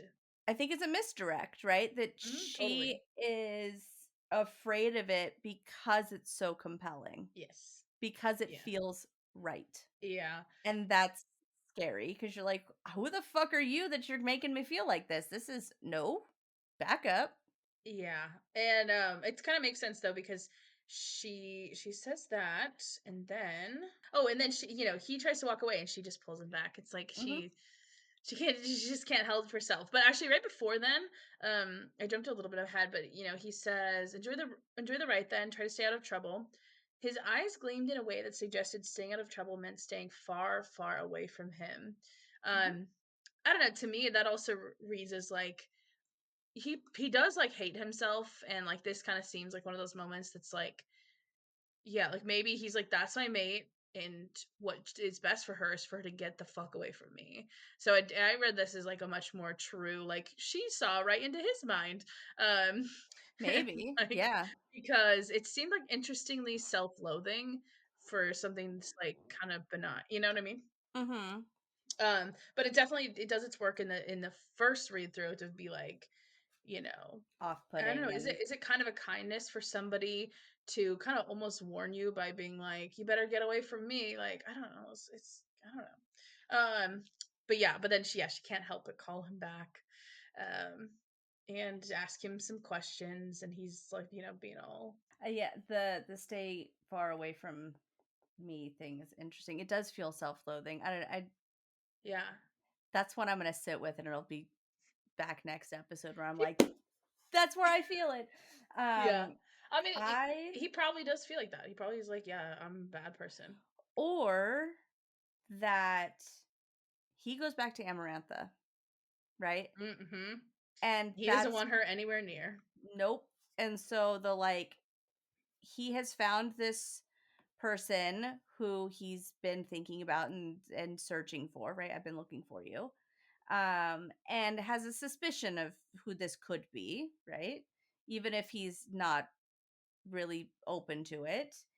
So even if there's a kernel of this could be my mate, yeah, he's gonna tell her to stay the fuck away from him because that's what he goes back because trapped under the mountain, killed, right? She's a human. How Yeah. easy would it, I mean, surprise, but like, how easy would it be to crush her and Yeah. kill her? Especially because there's nothing when we get to the point where like there's a reason why Amarantha doesn't just fucking kill her right like outright and lets her do the trials and all the things or whatever, but like that's when she's with Tamlin.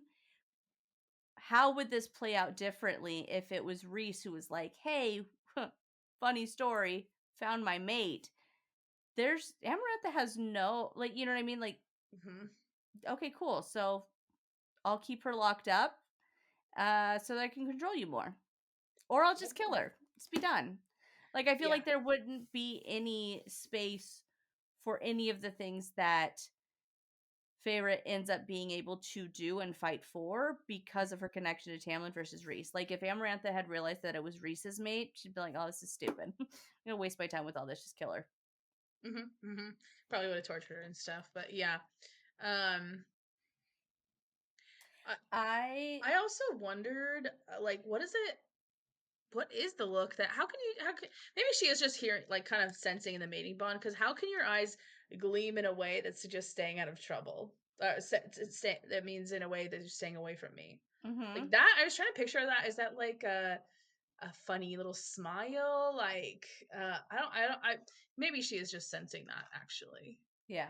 But it's really hard to picture a smile like that, or a gleaming like that. I also don't think that it's just very hard for me to believe that Rhys has these visions, knows she's at Calanmai, finds a way or is allowed to go to Calanmai, finally meets her, has a half of a conversation with her, and then tells her to stay away, and that he's actually going to walk away.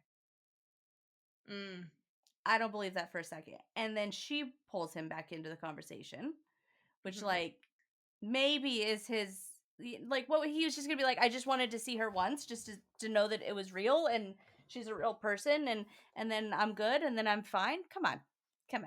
That is, I think, what he says in chapter 54 is that he was just like, had to see you once. You know, I think there's actually a nice line about it.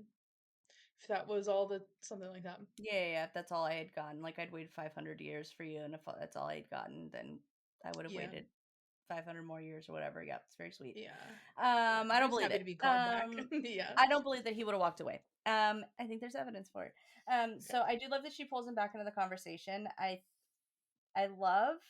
So he returned to me every movement exquisite and laced with lethal power, but I held my ground and gave him as he gave me a lazy smile. Do I look like I'm part of the spring court? The words were tinged with an arrogance that only an immortal could achieve. He laughs under his breath.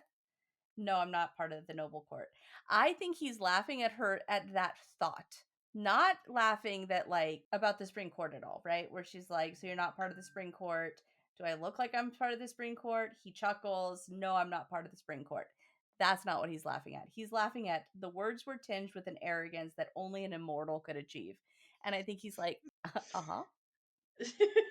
That's funny. I think that Rhys has been stuck under this mountain and has been stuck playing this role for so long that that's why some of this cruelty and menacing and scary, powerful facade comes into place, because he's still holding on to that. He's not going to drop it over someone that he might maybe kind of suspect is a mate. Especially someone he doesn't know, someone who's is in the spring court, someone who's a human, and someone who's like wildly dangerous. If that were the case, even if he was like, even if I do end up fucking, this is my mate, and I'm clearly going to care for whoever this is, like, this is not the time. But I think that he has to play this role so perfectly that that's why we get some of these, his eyes gleamed, that's staying far away from him, right? Or that this next one where it's like, his his smile turned cold and cruel. Like, does he know how to smile without coldness and cruelty anymore? Okay, that part I interpreted, because what he said was, all the monsters have been let out of their cages tonight, no matter what court they belong to, so I may roam wherever I wish until the dawn. And to me, I thought, like, I don't know. To me, I thought he's thinking of Amarantha and how she has to return and how he can't stay out night, and kind of like, like he's just sort of letting his emotions through. Yeah, his disgust and hatred for her is coming through in this. Which is, in a way, not playing the role, because he shouldn't. Technically, he should be like, So I saw it as a moment of slipping, but it could be, that he's used to just seeming cold and cruel. Yeah. But it says his smile turned cold and cruel, so I see that as a moment of realization of like, oh yeah, I gotta go back to that bitch after this. Yeah, which is an interesting read, because not how I read it initially was like, because all the monsters had been let out, which he's talking about himself. Totally. And a cold and cruel, and so I think we're supposed to associate this like he is cold and cruel. He's a Yeah. monster. He's all, but yeah, I think that you have a But point he's that also like, upset by being he has to be the monster. He doesn't want yeah, to be the monster, yep, which, yep. yeah, I think there's a lot of readings with it. But yeah, it's funny. I do love when we read things differently because I'm like, Oh, I for don't know, it's just sure. like, It's yeah. fun. Like Caleb never reads things the same way as me. It's so interesting. I'm just like, oh, I didn't think that at Mm-hmm. all. Mm-hmm. Um, oh, actually, I think we already answered this. I was gonna say, no, yeah, after she turns back. Wait, did we talk about everything with Rhys that we wanted to? Uh-huh. Okay. After she turns back, there's no more mention of the glamour. Did it break? Did Rhys turn it off? Is it like, because how she's, I Mm. mean, she should be able to see Lucien, but she doesn't talk about blurred faces. Maybe they just forgot to put that back in. But I was like, did the glamour go away? Is she just seeing not Springcourt people here in the where she is right now? I don't know. But then Hmm. I'm like, Lucien, she picks Lucien out of a crowd. So is she seeing Lucien as the only not blurred face? Or is she Yeah, I seeing don't Lucien with a know. bunch of other court people? Um, I mean, if anybody can remove a glamour that someone yeah. put into somebody's mind, it would be Rhys. Yeah. Interesting. That's interesting. Yeah. Um, yeah, I love that little moment where she's like sees that russet eye and then they're like, the fuck? I know that we know that Lucian can winnow in later books, but this is the first time he does in front of Wait, us. he's winnowing? No. Yes.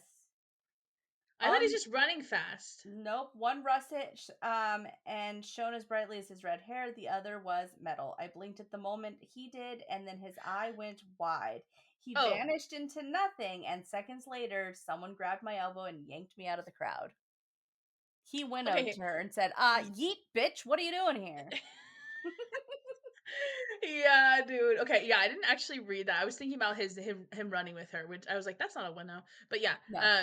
it does make her nauseous. Like, well, actually, the winnowing doesn't make her nauseous. Anyway, yeah. I also think it's funny. Have you lost your senses? Because I think the line that we get from Alice is like, Yes, "Don't trust your keep senses." your wits about you, girl. Yeah, yeah. Or Your someone human does say the senses, word yeah, senses. yeah, It's your yeah, human senses will fail you.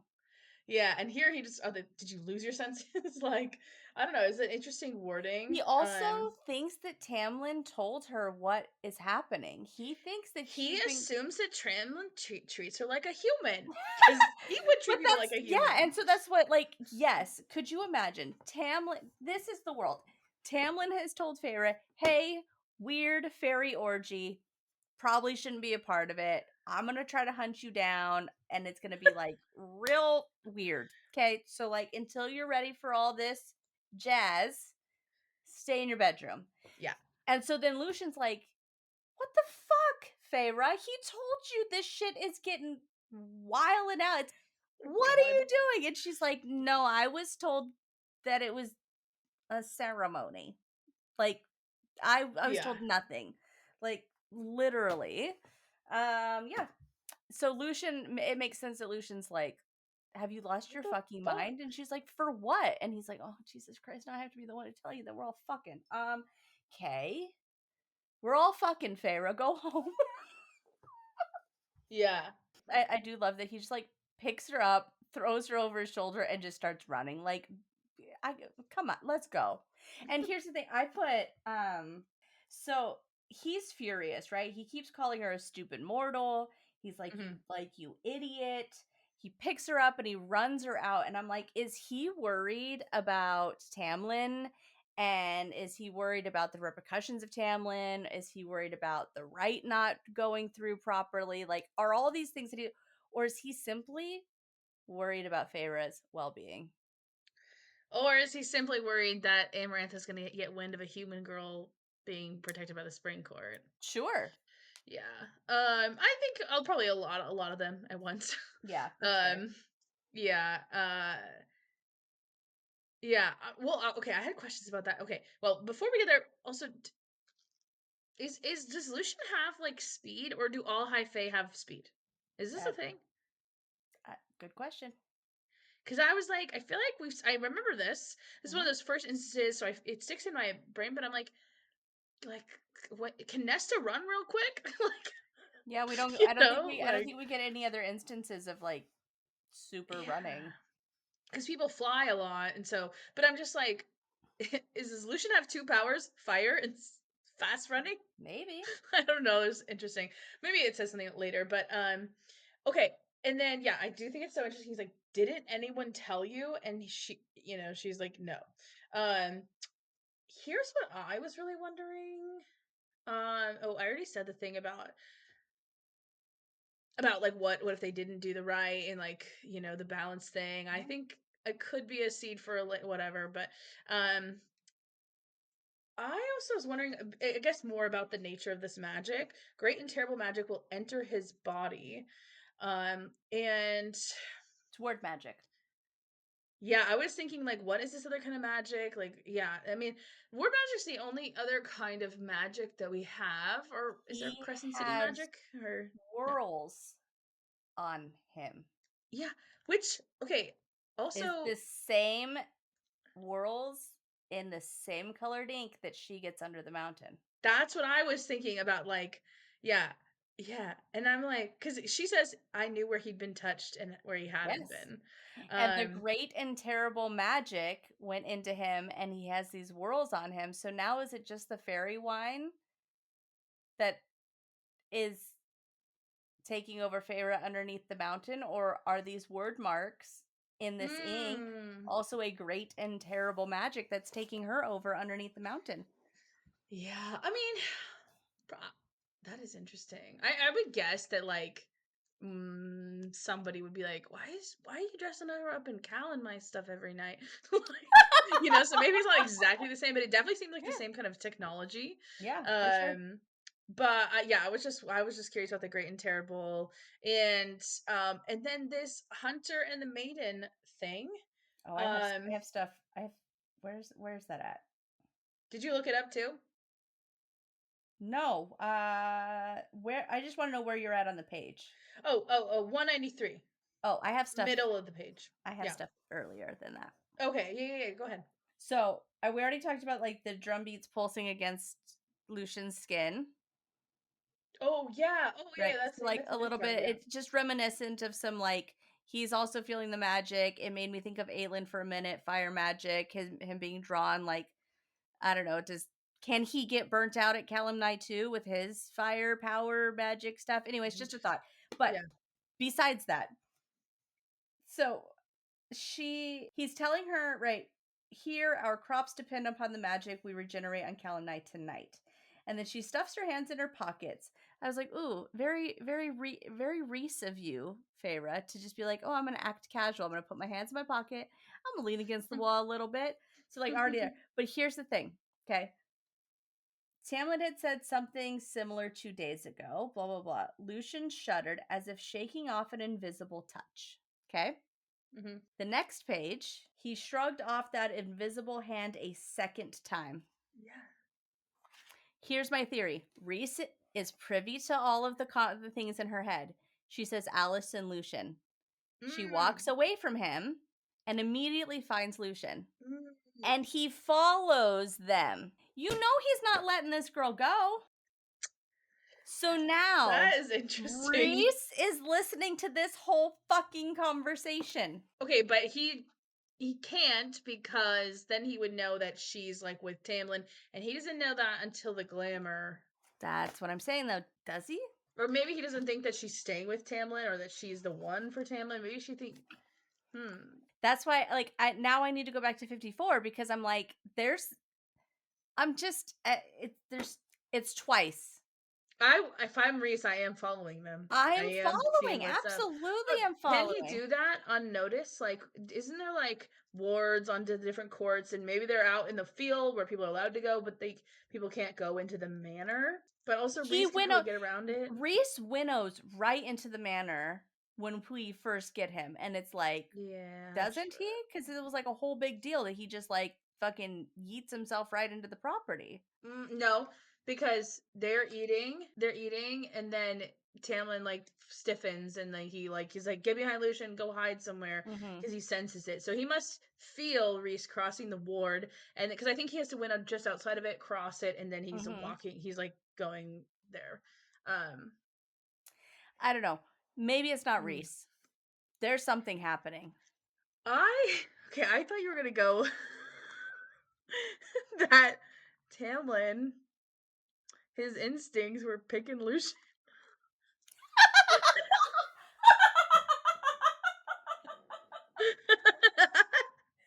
Okay, if Tamlin and That Lucien fanfiction is haven't, out there. no, and I'm fine with it.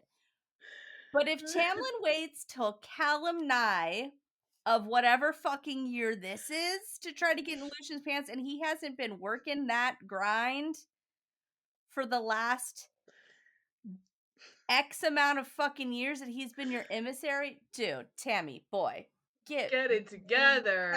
No, I don't think that he's trying. That's No, funny. No, I don't think so either. But I thought that's what you were going with I yours. do. I thought besides that, I just thought it was maybe the magic was saying, I gotta go, I gotta get back there, I gotta get to my magic. That I think that could be another answer, but I love the Rhys It theory. could be, but like Lucien shuddered as if shaking off an invisible touch. He's just like, yeah, it's so weird. Yeah. Sorry, did I cut you off? No, I'm just, I don't know. I'm like, there's no, if it were me, and again, I'm not Faye, and I'm not morally gray, and I'm not the most gorgeous man in the world. I'm not just walking away. Like, that whole conversation was very strange, right? Like, I mean, it's not strange. It was just a nothing conversation. Yeah. Right? The Why one are thing you is here? Oh, I'm here with my friends. Well, your friends probably aren't that great because they left you. And she's like, yeah, that's weird. I'm gonna go, wait, but you're not from the spring court. And he's like, sure aren't. Duh. And then like all of us monsters get to come out at night. And she's like, cool, well, enjoy the ride, weirdo. Yeah, you're following it. Okay, so the one thing, the case that we made against that is that he actually doesn't want to be around her because he doesn't want people to notice her because he's like, so maybe he actually did leave her alone. That is the one that would fit. That he's like not trying to expose her, because he already did that with like the three people that he saves her from. But okay, well, and he might be busy shattering their brains right now. Yeah, like I think he does say that. He said they're picks, I think, and he says that he goes and like fucks them up. Okay, my question is about this lore. The magic will seize control of his mind, his body, his soul, and turn him into the hunter. It will fill him with his sole purpose to find the maiden. So I just did a little googling. And found this little thing called the Hunter and the Swan Maiden. Swan Maiden in folklore is a creature that can transform from a swan to a human and back to a swan. Sorry, hold on. The male is often a hunter. Yeah, the male figure is often a hunter, and by stealing a bird and withholding her clothing while she bathes, wins her for a wife. Some people, the stealing and withholding of the clothing represents the stealing of her power and her imprisonment. At the same time, the very sight of the Swan Maiden in human form appears to put a spell on the hunter who falls in love with her. He must have her for his wife, and when she does find her clothing and her power is returned, he must seek her out and bring her back. Which, I don't know, there's just some interesting things with that sort of like, specifically because Feyre like can only access her powers pretty much like away from Rhys, right? And I don't know. I was like, it's kind of interesting, like this idea that like her being the maiden, or just this like recurring thing. I also couldn't help but think of like Aelin, Tamlin's very descended from Aelin. Aelin was chosen by Deanna, the hunter goddess, in that in Throne of Glass. And anyway, my mind just went like crazy, but I thought this was like a really weird, kind of interesting fairy tale that maybe just had some influence. And especially since like a lot of like the stuff about a lot of like her sort of feel like what she likes of the spring court, she likes the night court attire, and she like they talk about it, and like she left one of her night court outfits at the thing, and Tamlin actually just destroyed all the, anyway, Tamlin destroyed all the night court clothing. And maybe this is just like, yeah, maybe she just read this little thing. It was like, oh, I'll put that in there, like, because she does Yeah, could pull be. from a lot of different sort of fairy tales. But Mhm. I just had never looked that up before I and think was like, yeah, it's also kind of like archetypal, yeah, right? like kind of, That yeah, like that kind of shit just kind of lives in the ether of yeah, that's our true. shit. And so like Mhm. the same ways that you get like biblical retellings or biblical Yeah, influences without it being sort of specific. yeah, or without it Yeah. being intentional. I think some of this just kind of lives in that Hmm. space too, right? The like maiden and the hunter. I mean, there's a maiden hunter story myth in kind A of lot of in a things. lot of traditions, and so I Yeah. think that that lives there too. So I want to back up a little bit because uh Or during last thing there, really yeah. quickly before was the other reason I was focused on this is because I'm also looking for larger story beats that could come in the like the final book. So that's why I was thinking about the balance of nature, and I'm Mhm, like, mhm. maybe we're gonna see this hunter maiden. Maybe this is like gods. Maybe that's the next step in the lore. So that's also why I was thinking about that. Okay, so yeah, which part? Right, yep. So the paragraph that says I stuffed my hands into my pockets and then Hmm. Lucien shuddered. Okay. So here's the thing. We do this by conducting the great rite. Each of the 7 high lords of Oh, Prithian performs this every year since their magic comes from the earth and returns at the end. It's a give and take. Here's my question. Do all of the high lords have to come and perform it every year? Or does each of the 7 high lords perform it rotationally each year? mm, Because if well, it's next year Lucian does it for Tamlin, so it's implied that Tamlin had to do it 2 years in a row. So I don't think it's a rotation. so then are we saying that every high lord comes comes every year? Well, and that's the other thing. It's like, is this just a spring court thing? Does it happen to be held in spring court, but actually it's held in different courts sometimes? Mm. Do they do it in their own courts, and this is the spring court one?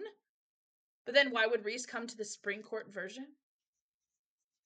Like, Each but of yeah. the So it implies that all 7 High well, Lords are there. and that's what I'm saying because he also says because all of the monsters have been let out of their cages tonight. Every each of the 7 high lords of Prithian performs this every year or each year. No, every year, sorry. Since their magic comes from the earth, whatever.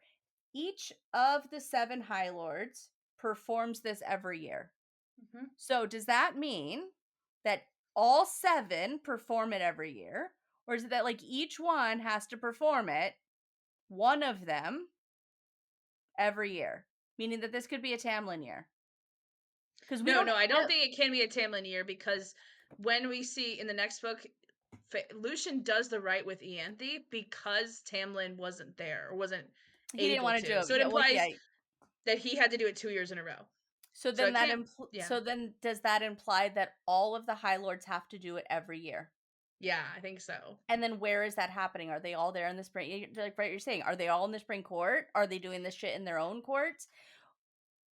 Who Yeah, are they? And like, yeah, so it's like, okay, so now they're all allowed, and maybe that's why they're let out of their cages because if the land needs to be replenished and Amarantha needs that power to be replenished as well, of course she's going to let the High Lords go and go do their Calanmai shit. But then hmm, we never touch on it again, and we don't ever see because Calanmai happens again. Rhys hmm. and Rhys doesn't go and do anything because even when Feyre's like, "So who did Tamlin do it with?" and Lucian's like, "I had to do it, and I did it with Ianthe and whatever." But like, she's never like, "Oh, today is Calanmai because Rhys came real fucking hard and the land replenished." Like, I mean, he does it every time that they fuck. Yeah, So that is like, it's interesting. only happening. All we know that it's happening is there. Like, so it's just this is a That weird. sounds like a plot hole. I can't lie. Yeah, absolutely. Just seems like a mistake. Hmm. I'm good with that. uh, I'm good with it being a plot hole. it is interesting though, but But maybe yeah, maybe it was a rotation and Tamlin just got you know that's what I'm start and saying. end of it, and he just got 2 in a row because. Or they just need one to do it, right? And Yes, like, maybe because he's the one who's free. They were like, "You're," and then the next year they're like, "You got to do this."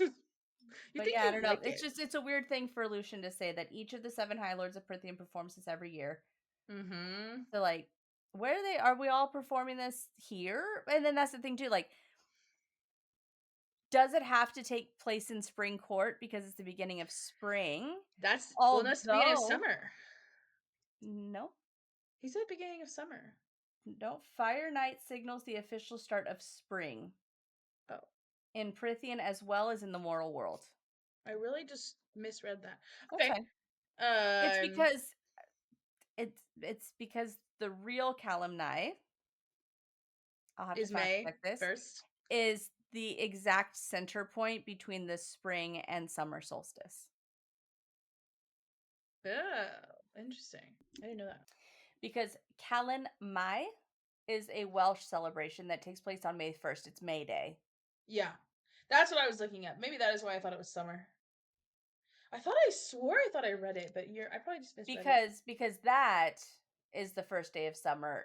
That's the celebration, right? So Calanmai is a real Welsh celebration that takes place on May 1st, marking the beginning of the summer, the end of the winter. It's the day of festivities, often involving bonfires, maypoles, carol singing, and and is connected to ancient Celtic traditions like Beltane. Beltane is also May 1st, and it is Gaelic, not Celtic.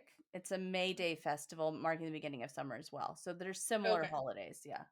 Yeah, although I do like that it's the beginning of spring because in this book we're like, this is the essential Tamlin, right? But Yeah. then also like, I think we talked about this a few episodes ago, but like in reality, Tamlin is in the mortal world, her main antagonist is winter and the Mhm. hunger it brings.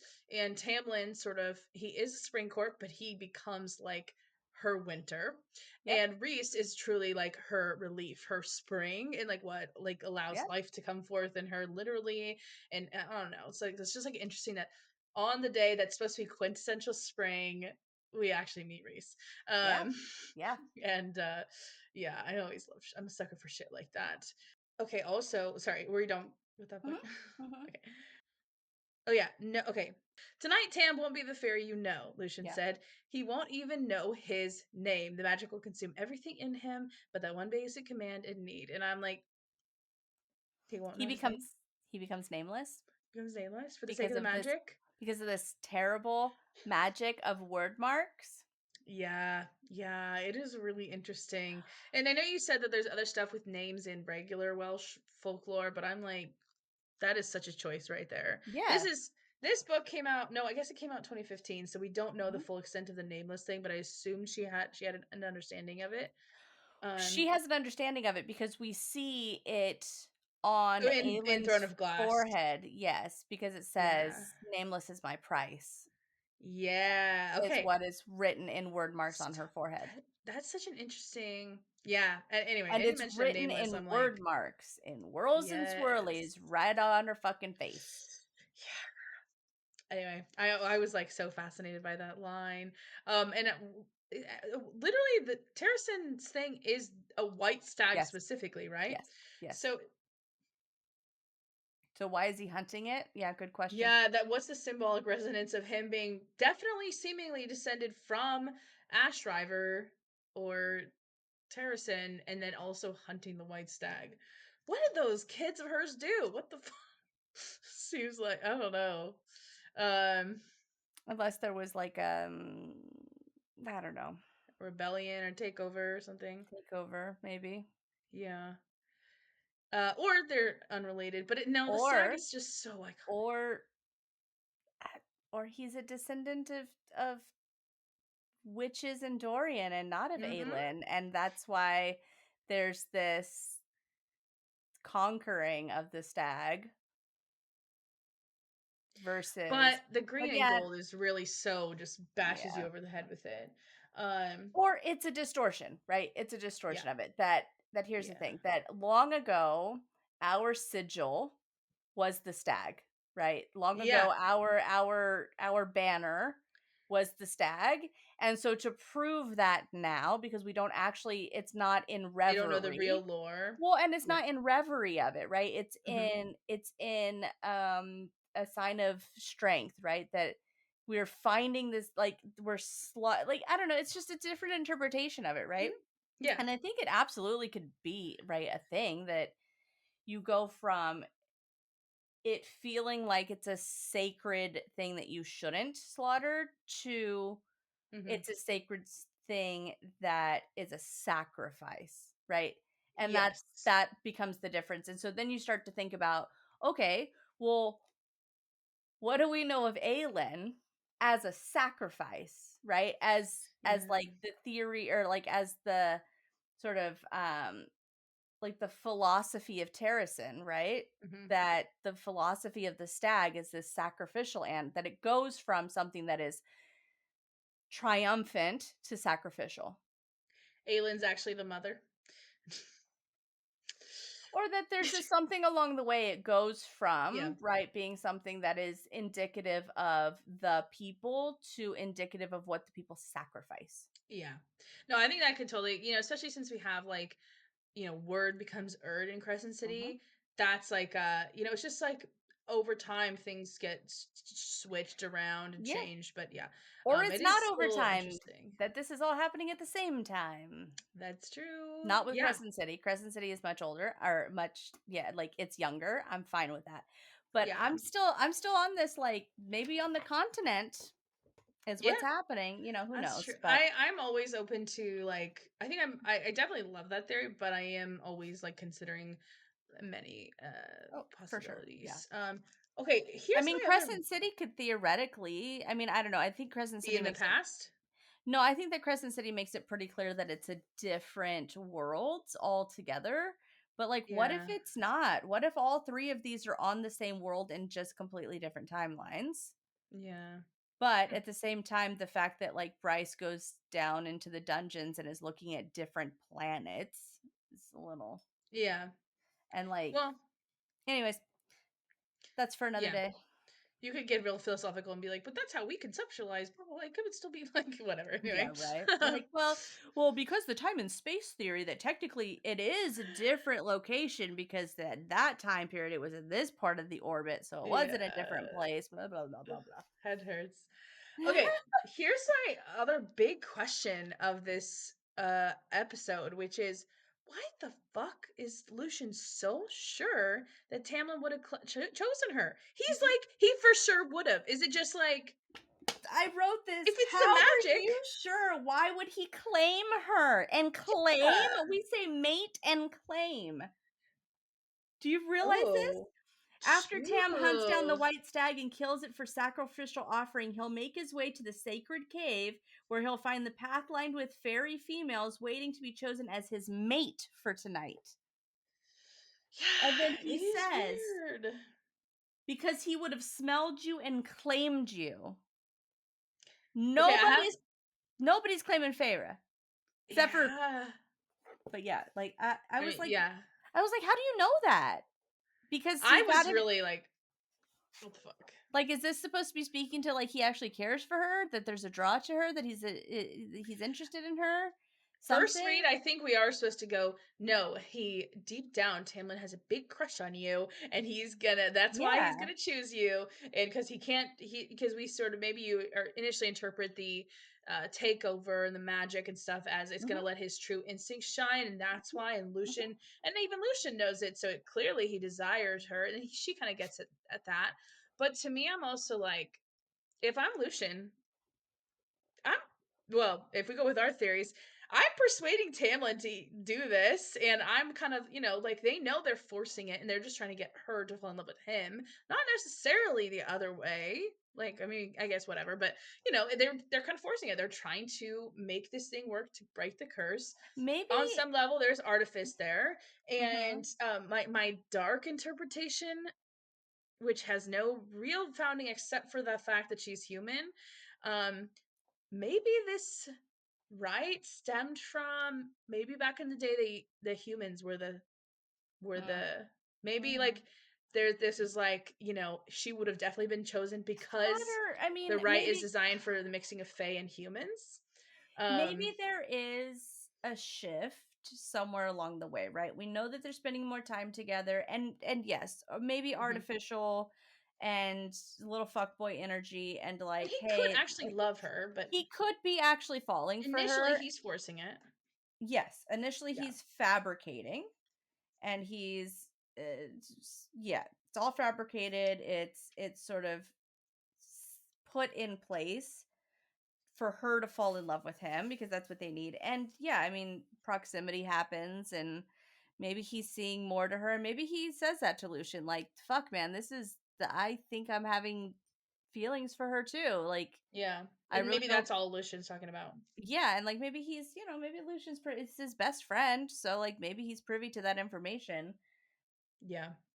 And like, I don't want to say that everything is fake with Tamlin. It's not. Tamlin has some real serious, for at least within the capacity of what Tamlin is capable of. I do think he loves Feyre. Do I think it's the same type of love that Rhys has? Absolutely not. Yeah. And is it maybe a little bit infatuation? Is it a little bit of a lot of ownership? Sure, there's problems to it, but I do think Yeah. he cares for her. He just Yeah. sucks. And so maybe Lucian knows that. But yeah, I also wrote, like, how are you so sure, and why Mhm. would he claim her? Um I just thought, like, he's going to spell you and he's going to claim you, and like he would have like brought you back into the game. I don't think you would have liked it. Tonight is not for love making. It's just like it's a lot.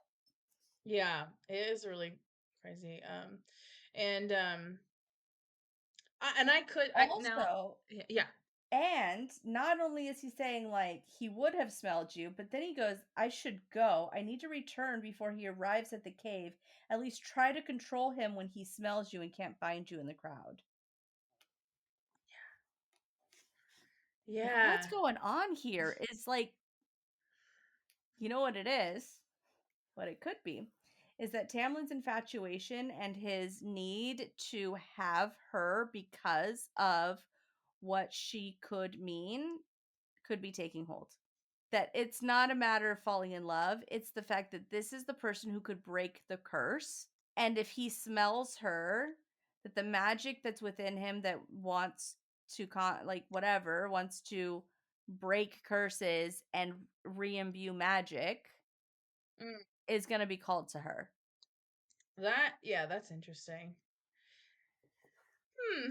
But I Yeah, don't know. like the I think earth we're supposed, knows that this is how we fix the magic from or being that he's just restricted. dead set on it now, right? Like he's like, Yeah. this is mine. I got to get this to work. And because he's so dead set on like, Feyre can't be with anybody else because I need to get her to fall in love with me, that like somehow that is going to still take over whatever terrible, powerful magic is I don't know.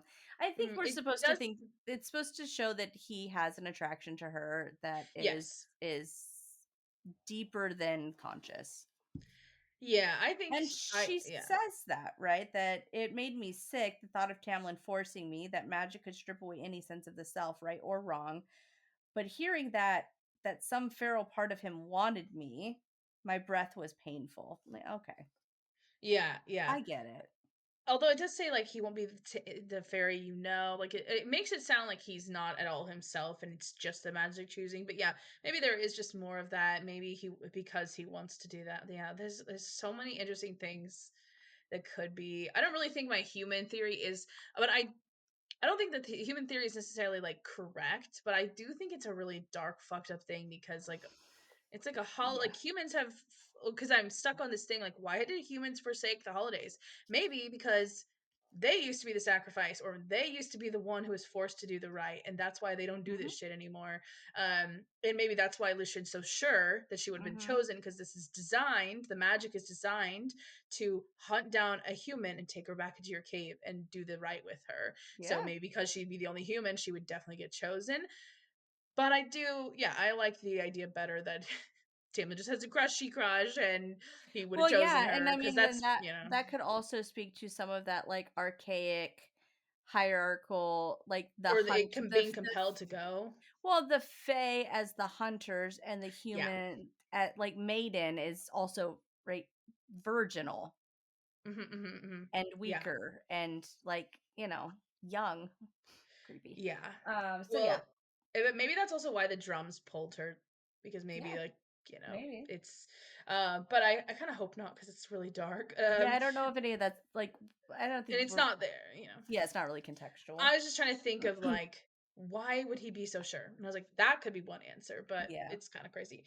But yeah, it's in terms of this book, it serves the purpose of building tension for Tamlin and making us be like, wow, he likes her, and the sexual tension. Especially this is like the scene. This next scene is like the moment where we're like, oh, it's on. Like this, Yeah, I for feel like it's sure. a sexual turning point in the book where you're Well, like, yeah, we're gonna get it. he says some very spicy shit to her. Yeah, yeah, absolutely. And so, Can I just pause for a second because mhm. when everything stops, the drums stop, the magic sweeps past me. Right? It says like at some point I dozed off. I woke the moment the drums stopped. A shuddering silence went through the house, and the hair on my arms arose as magic swept past me, rippling outwards. Though I tried not to, I thought about the probable source and blushed. Even my chest tightened. And I wrote, between this and the mountains shaking, everyone knows when High Lords come. Everyone. Like, what happened? Like, you go to Autumn Court and all of a sudden it's just like, there's a bonfire. Baron's getting it. Like, what? You got That the is so drums funny. stop. He's just like, ugh. And then like Rhys roars and the mountains shake. I'm like, damn, y'all need to keep your shit a little bit quieter, my dudes, because not everybody Yeah. needs to know. But I just love it, like, oh, it's good for my High Lord. I know, This is the dude. fourth Yeah. time today. Oh my god, yeah, I love I'm like, that. Jesus Christ. Every time a High Lord's coming, something's going crazy.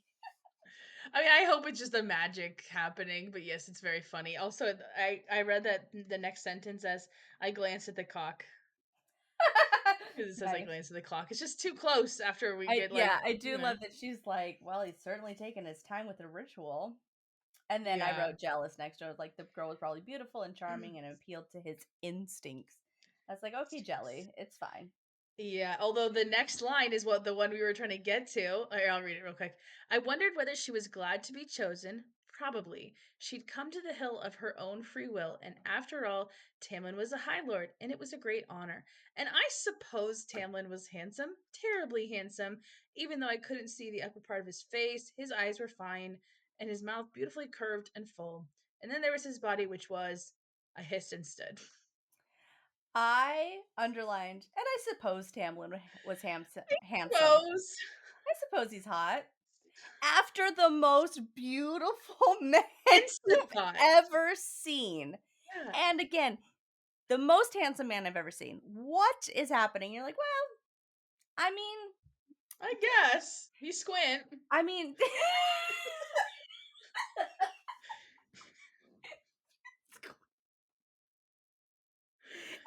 squid. It's just like, I mean, okay, I get it. Tamlin's hot. She's Yeah, convincing herself that he's hot. she is. She is. I mean, he's got a great body. Yeah, she doesn't even fully say that. She goes, I hissed and stood. Yeah. I guess she's going, No, she's annoyed with herself. She's like, yeah. it's funny. But yeah, I was like, that's this is the part you were talking about, right? Because Yes, yes. It's so funny. It is so. I never realized how like not that into him she was. She's like, yeah, I guess. Also, is she already going to the room to paint Rhys? I made it to It's the funny. empty If she had made pit. it there, would she have painted Rhys? She would have painted Can you Rhys. imagine Tamlin comes, let's see what you painted? And he's Right? like, He's like, well, motherfucker.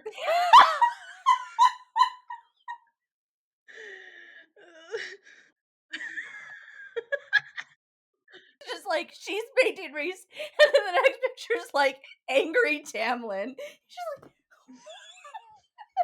yes, yeah, because she was like, I nibbled, like, right, says she's eating some shit. I nibbled on a chocolate cookie as I walked to my little painting room. I needed to get some of the furious images out of my mind, even if I had to paint by candlelight. Yeah. They Well, ever I said mean, impressed her the most was the most beautiful that man she ever saw.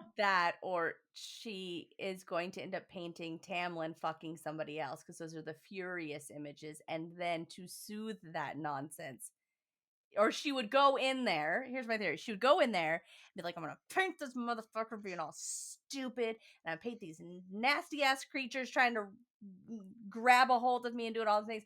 And then when she steps away from it, it's a picture of Rhys. She's Yeah, like, and then in 6 weeks, when Rhys asks for the snow picture because she can't paint, he's be like, "What's this black Tamlin? stick figure?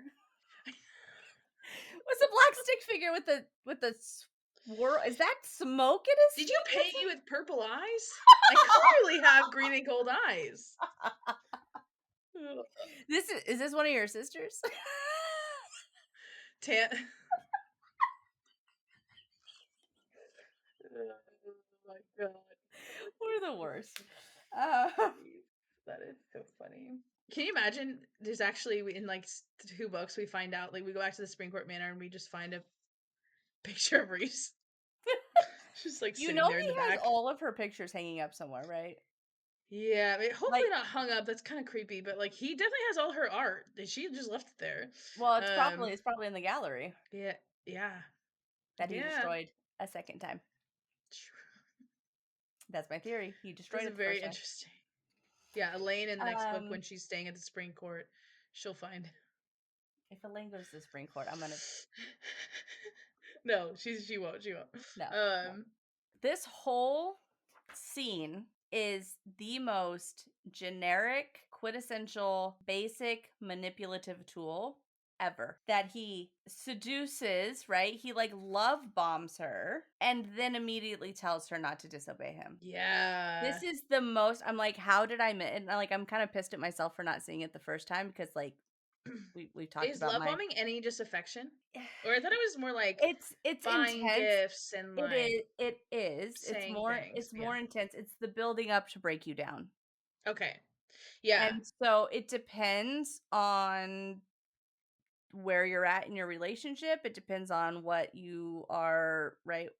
What that breaking down side looks like, right? Cuz like there's going to be lots of breaking down, there needs to be a lot of building up kind of a thing. Hmm. And they're very early in their relationship, right? And so this he knows she's attracted to him, right? He's literally smelling it.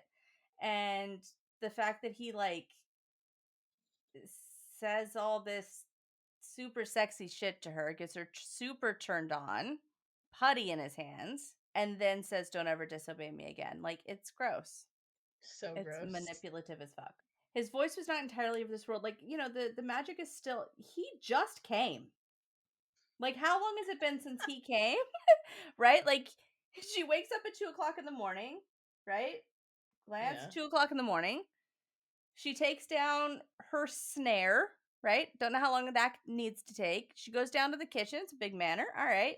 She eats herself a half a loaf of bread and a tart, and she's walking. Like, how long could this take, right? So is Yeah, he it's like 20 walking? minutes. Yeah. So he's walking back, and so like, I'm like, is his like as soon as he's finished? Is it like cool? I'm just gonna go home now. I'm out. Like, wouldn't the right is still like he's just done the thing? Like, there should still be a whole celebration for it, right? Like, if he's picked a maiden, people are out there still fucking, they're eating, right? Rhys even says like the well, I mean that's kind They of have to a stay. They can stay till dawn. well that, but like I also think where she says, "I just gave myself away." Yes, there's the refreshments. And I think that now that I'm reading it, like refreshments are not the food. When he's like refreshments will come later, like he's talking about getting laid. Um Also, if all the High Lords have to do this, why would Amarantha let him leave on Calanmai if she's the only one that he can fuck? Maybe, well, maybe she's not. Maybe she just wants him to service her, as he says. And then she's Mm-hmm. like, "Yeah, you can fuck other people. I don't give a shit about you. You just gotta fuck me when I want you to." Like maybe So gross. All it of it's kind of gross. It's seems. all of it's gross. I don't know. That is very interesting. Yeah.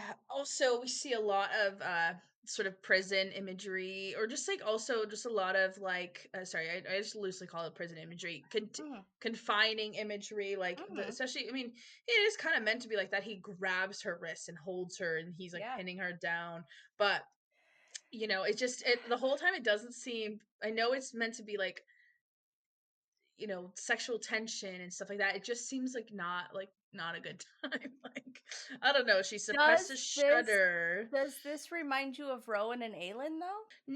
No, this seems like she doesn't like it, and she just thinks she's mistaking her. I don't know. I don't really remember enough about Rowan and Aelin, but I also didn't love Rowan in Air of Fire. I liked Yeah, him well, so they're later. like they're training and she can't summon her magic and he's getting pissed off and he pins Yeah. her against a tree and he bites her neck. Oh, no. That part, sure. Yes, definitely. I just mean like specifically like the imagery that's before it. It's just over and over again like, Yeah, and so I think that yeah. that's what I'm saying. Like the series of events seems very similar, and that's why I think we Mhm. keep getting this callback to like Tamlin's a descendant from because this feels very Rowan, Aelin, E. But the vibe of this, when Rowan bit Aelin, I'm like, okay, I'll summon my fire. Daddy Yeah. Rowan, fight away. When Tamlin bit her, I was like, I don't what the fuck?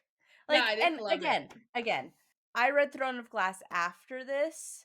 And so when I saw that scene in Throne of Glass, I was like, oh, I know what that means. So like, and I didn't have that here. I was just like, this is a weird thing to do. Um, but no, because I kind of think that maybe Calanmai is not just a celebration of like crops and blah blah blah, but like maybe it's like really it comes back to like the mating bond and stuff like that because um I mean, this is it's all fertility magic, oh, right? because he said claimed. That's Yeah. specifically why. So maybe he like hid the magic's still in there, and so he bites her as part of this because maybe that she sort of is still like another maiden, and maybe he goes Hmm. back after this and fucks some more people. I mean, it doesn't necessarily say. It says the Yeah. big one is like the one maiden, but maybe he's supposed to fuck for the rest of the night or something like that. But maybe he came and bit her like because that is like he thinks she could be a mate or there is a mate or like he's trying to make that happen Or and he's obviously well, so doesn't. here's the thing. When Rowan bites Aelin, he's not biting her to claim her as mate, right? Like But I even if think mates do that. Like that's there trademark of there mates. is a mate mark for Aelin and Rowan, and I think that's part of it, right? They do bite. Yeah. I don't think that I mean I think the tattoos anyways, I don't think the same thing exists for Feyre and Rhys, but I think that this could be speaking to those connections, right? It's this the alarm bells go off for me with connections. Don't know what it Mhm. means, right? Rowan bites Aelin on the neck. They end up being mates, or at least there's something there. He bites her at a point of like super frustration with her, and but also he's Mhm. attracted to her. So like, and like Tamlin bites Fair. So like, I think it's just part of this like Fae Yeah. stuff. The Yeah. same way as when Rune sees Lydia for the first time and he says it was the most beautiful woman I'd ever seen. I was like, oh, mates, because that's what Feyre said about Yeah, totally. Rhys. And so I think it's just those things that are kind of callbacks, things that are supposed to connect us, things that Mhm. are kind of supposed to be very honest with you, when I read Rowan doing that to Aelin, I was like, wait, that happened?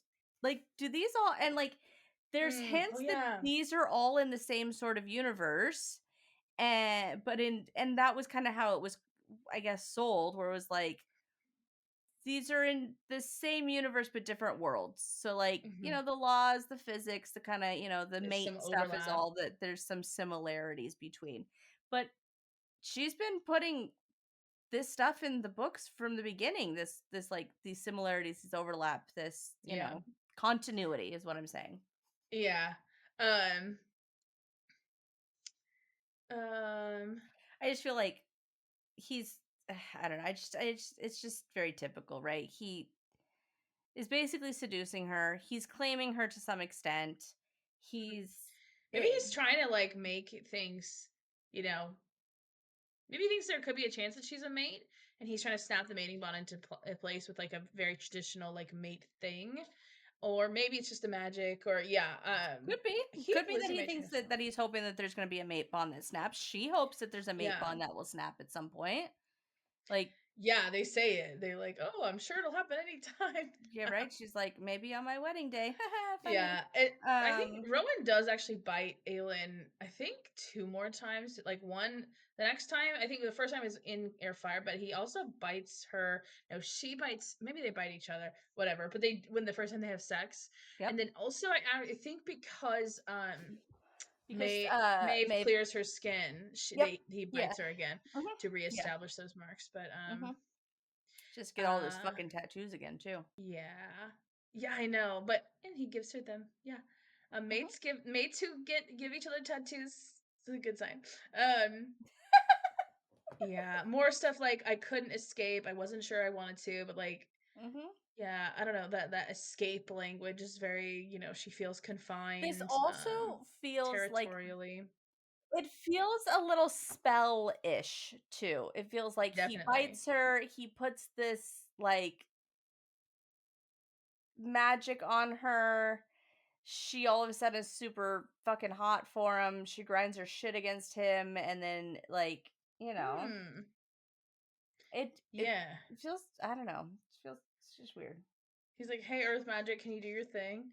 Um, jerked away. Yeah, then he I'll just also like starts, say, and then he's just like kissing her neck a bunch, and then she moans, and then he jerks away. That's what this is. So he gets her super hot, super going, ready, and then the second that she shows him that he's into it, he backs away and says, "Don't ever fucking disobey me again." "Oh, yeah. So gross. Yeah." Also, the line right before the "Don't ever disobey," he jerked away, the air was bitingly cold against my freed skin. And I was like, freed? Being Mhm. away from him is being Mhm. free. And Mhm. also that cold, just like kind of, Mhm. him, Mhm. like, I don't know. It's just like, yeah. But yeah, the "Don't ever disobey me." Now that yeah, that is so interesting. Yeah. That is totally what that is. And I was really surprised. Like it says his voice is a deep purr, but but then she reconsidered his words and straightened. Like she's like, Yeah. "Oh, that bitch is serious. Like, fuck you." Yeah. He grinned at me in that wild way, and my hand connected to his face. Good job. Don't tell me what to do, and don't bite me like you're some enraged Oh, beast. wait, she slaps him? Oh, yeah. I missed that. Yeah, she slaps him. He chuckles bitterly, the moonlight turning his eyes the color of leaves in shadow.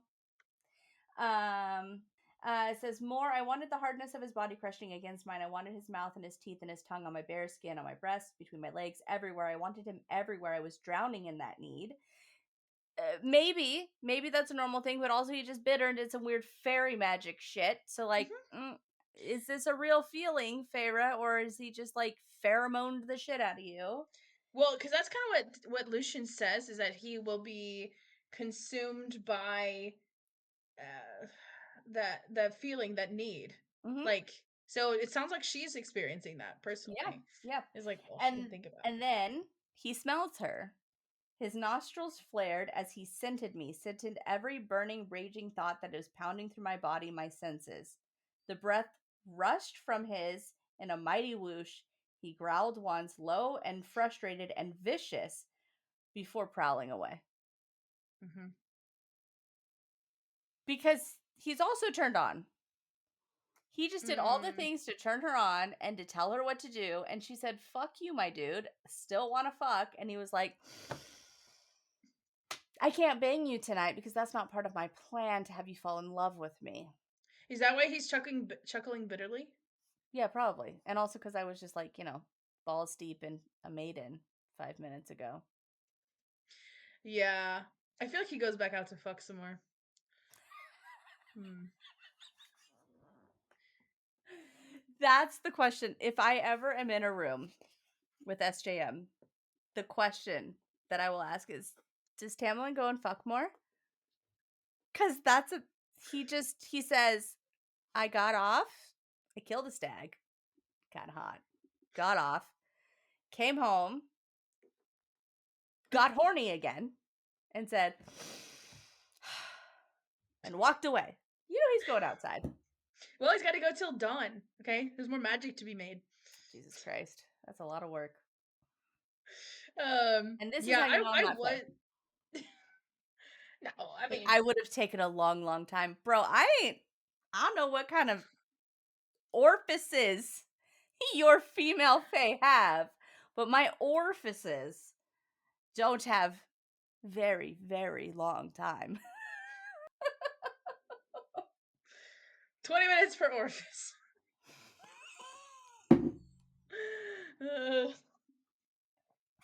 Yeah, right? Oh, it's a Yeah. special occasion. I'm tapping out at 35 minutes. And a lot of that has to be external play. Thank you. Yeah, I mean, it's just such a thing. Yeah. Yeah, I was wondering what the he chuckled bitterly was to me, but yeah, maybe it's just like that. It's just he doesn't. I don't know. It seemed interesting to me. Um, maybe it's because she called him an enraged beast, and he was mad that she called him on his Or shit. that turns him on. Because Yeah, he he's is an bitter because he's enraged. not gonna fuck her. Yeah. Yeah, because he is in beast Huh. mode. And he's like, this would be fucking amazing right now. She's hot, turned on.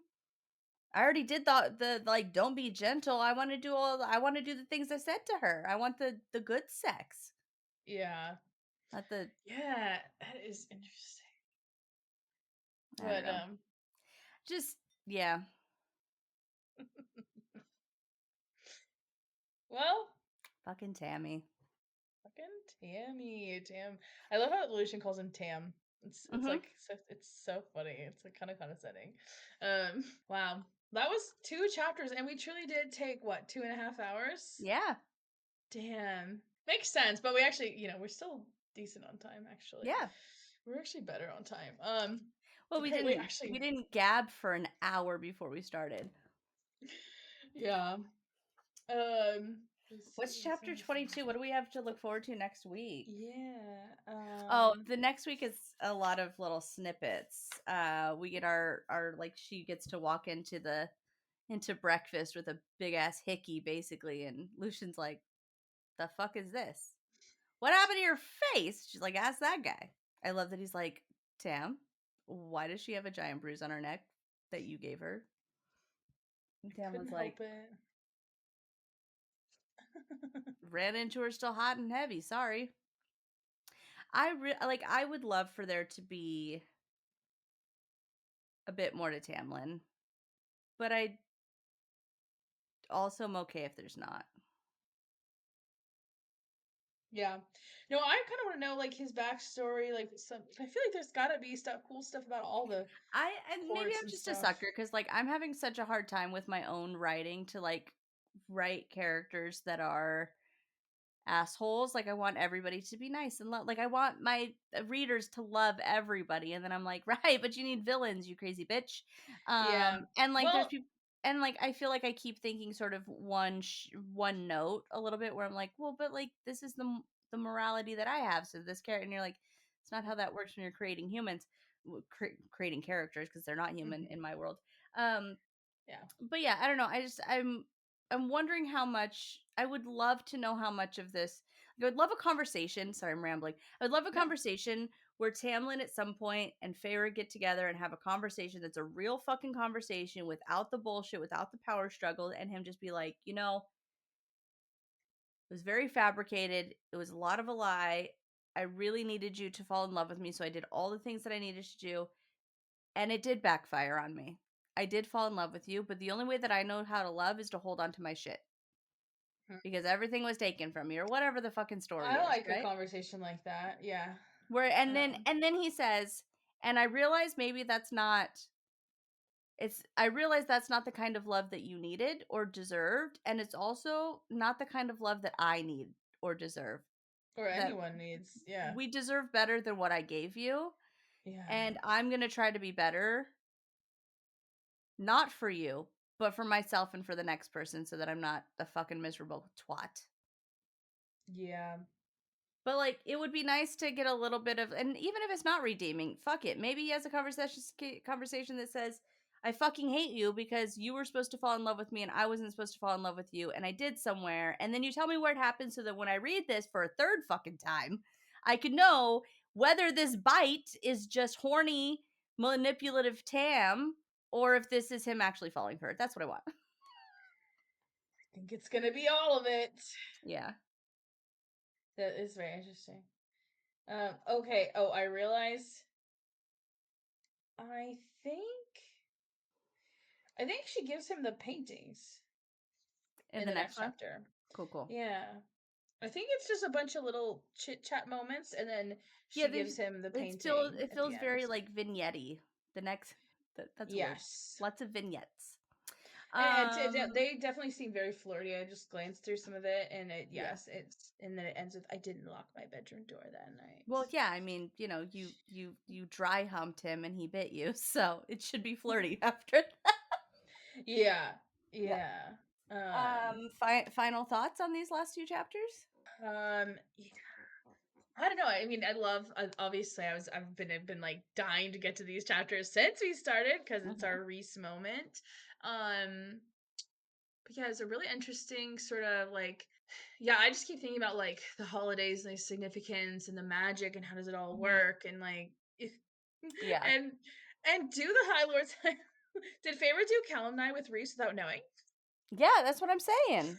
Well, yeah, no, they were in the actually she And then like later then calculates that she was in the cabin during Calanmai, so but wouldn't he have said like, "Oh, hey, by the way, there's a cool Rhys should, ceremony I gotta do. You want to do that too?" but This one then if she's in the will be the one that cabin, counts. then they didn't fuck, right? Or is No, chapter 50 no, chapter 55. Yeah, is chapter when 55 is Calanmai? she says that later in ACOTAR. She goes, "Oh, I had lost track of time. I was balls, not ballsy." So they're Yeah, they're doing the mating bond during mating. Calanmai. That's stupid. That's wild. She is getting balls deeped during Calanmai. Yeah, yeah. She But because I just reread I don't know. I ACOTAR. think I don't like that. Well, I I think know. I think I I like think it. Sarah just forgot that she said that all 7 High Lords do Calanmai. Fair. I'm good with that. I But think I it's do because like how it could work out. well, and I think it's that we're supposed to realize, like, be reminded that this is right. It's world building, right? Prithian, 7 High Lords, the 7 courts, and It the makes sense, rituals. yeah, It's for the very lore. fey. This is magic, and like, yeah, it's all world building stuff. I'm Yeah. okay with it being a plot hole. If it's a plot hole and she sells this many books and is worth what she's worth, then that leaves a lot of space for me to fuck up. That's great. I'm Yeah, I happy mean, with that. I just like if I wrote it, I would kill me that I had a mistake like that. But yeah, maybe it's just that not everyone does all the fanfare and they just be fucking regularly and they're like, one of these will count for Callum. Oh yeah. Yeah. Um Okay. okay. So yeah, next week chapter 22. 22. Where we get some flirtiness. Okay, we'll see you then. See you then.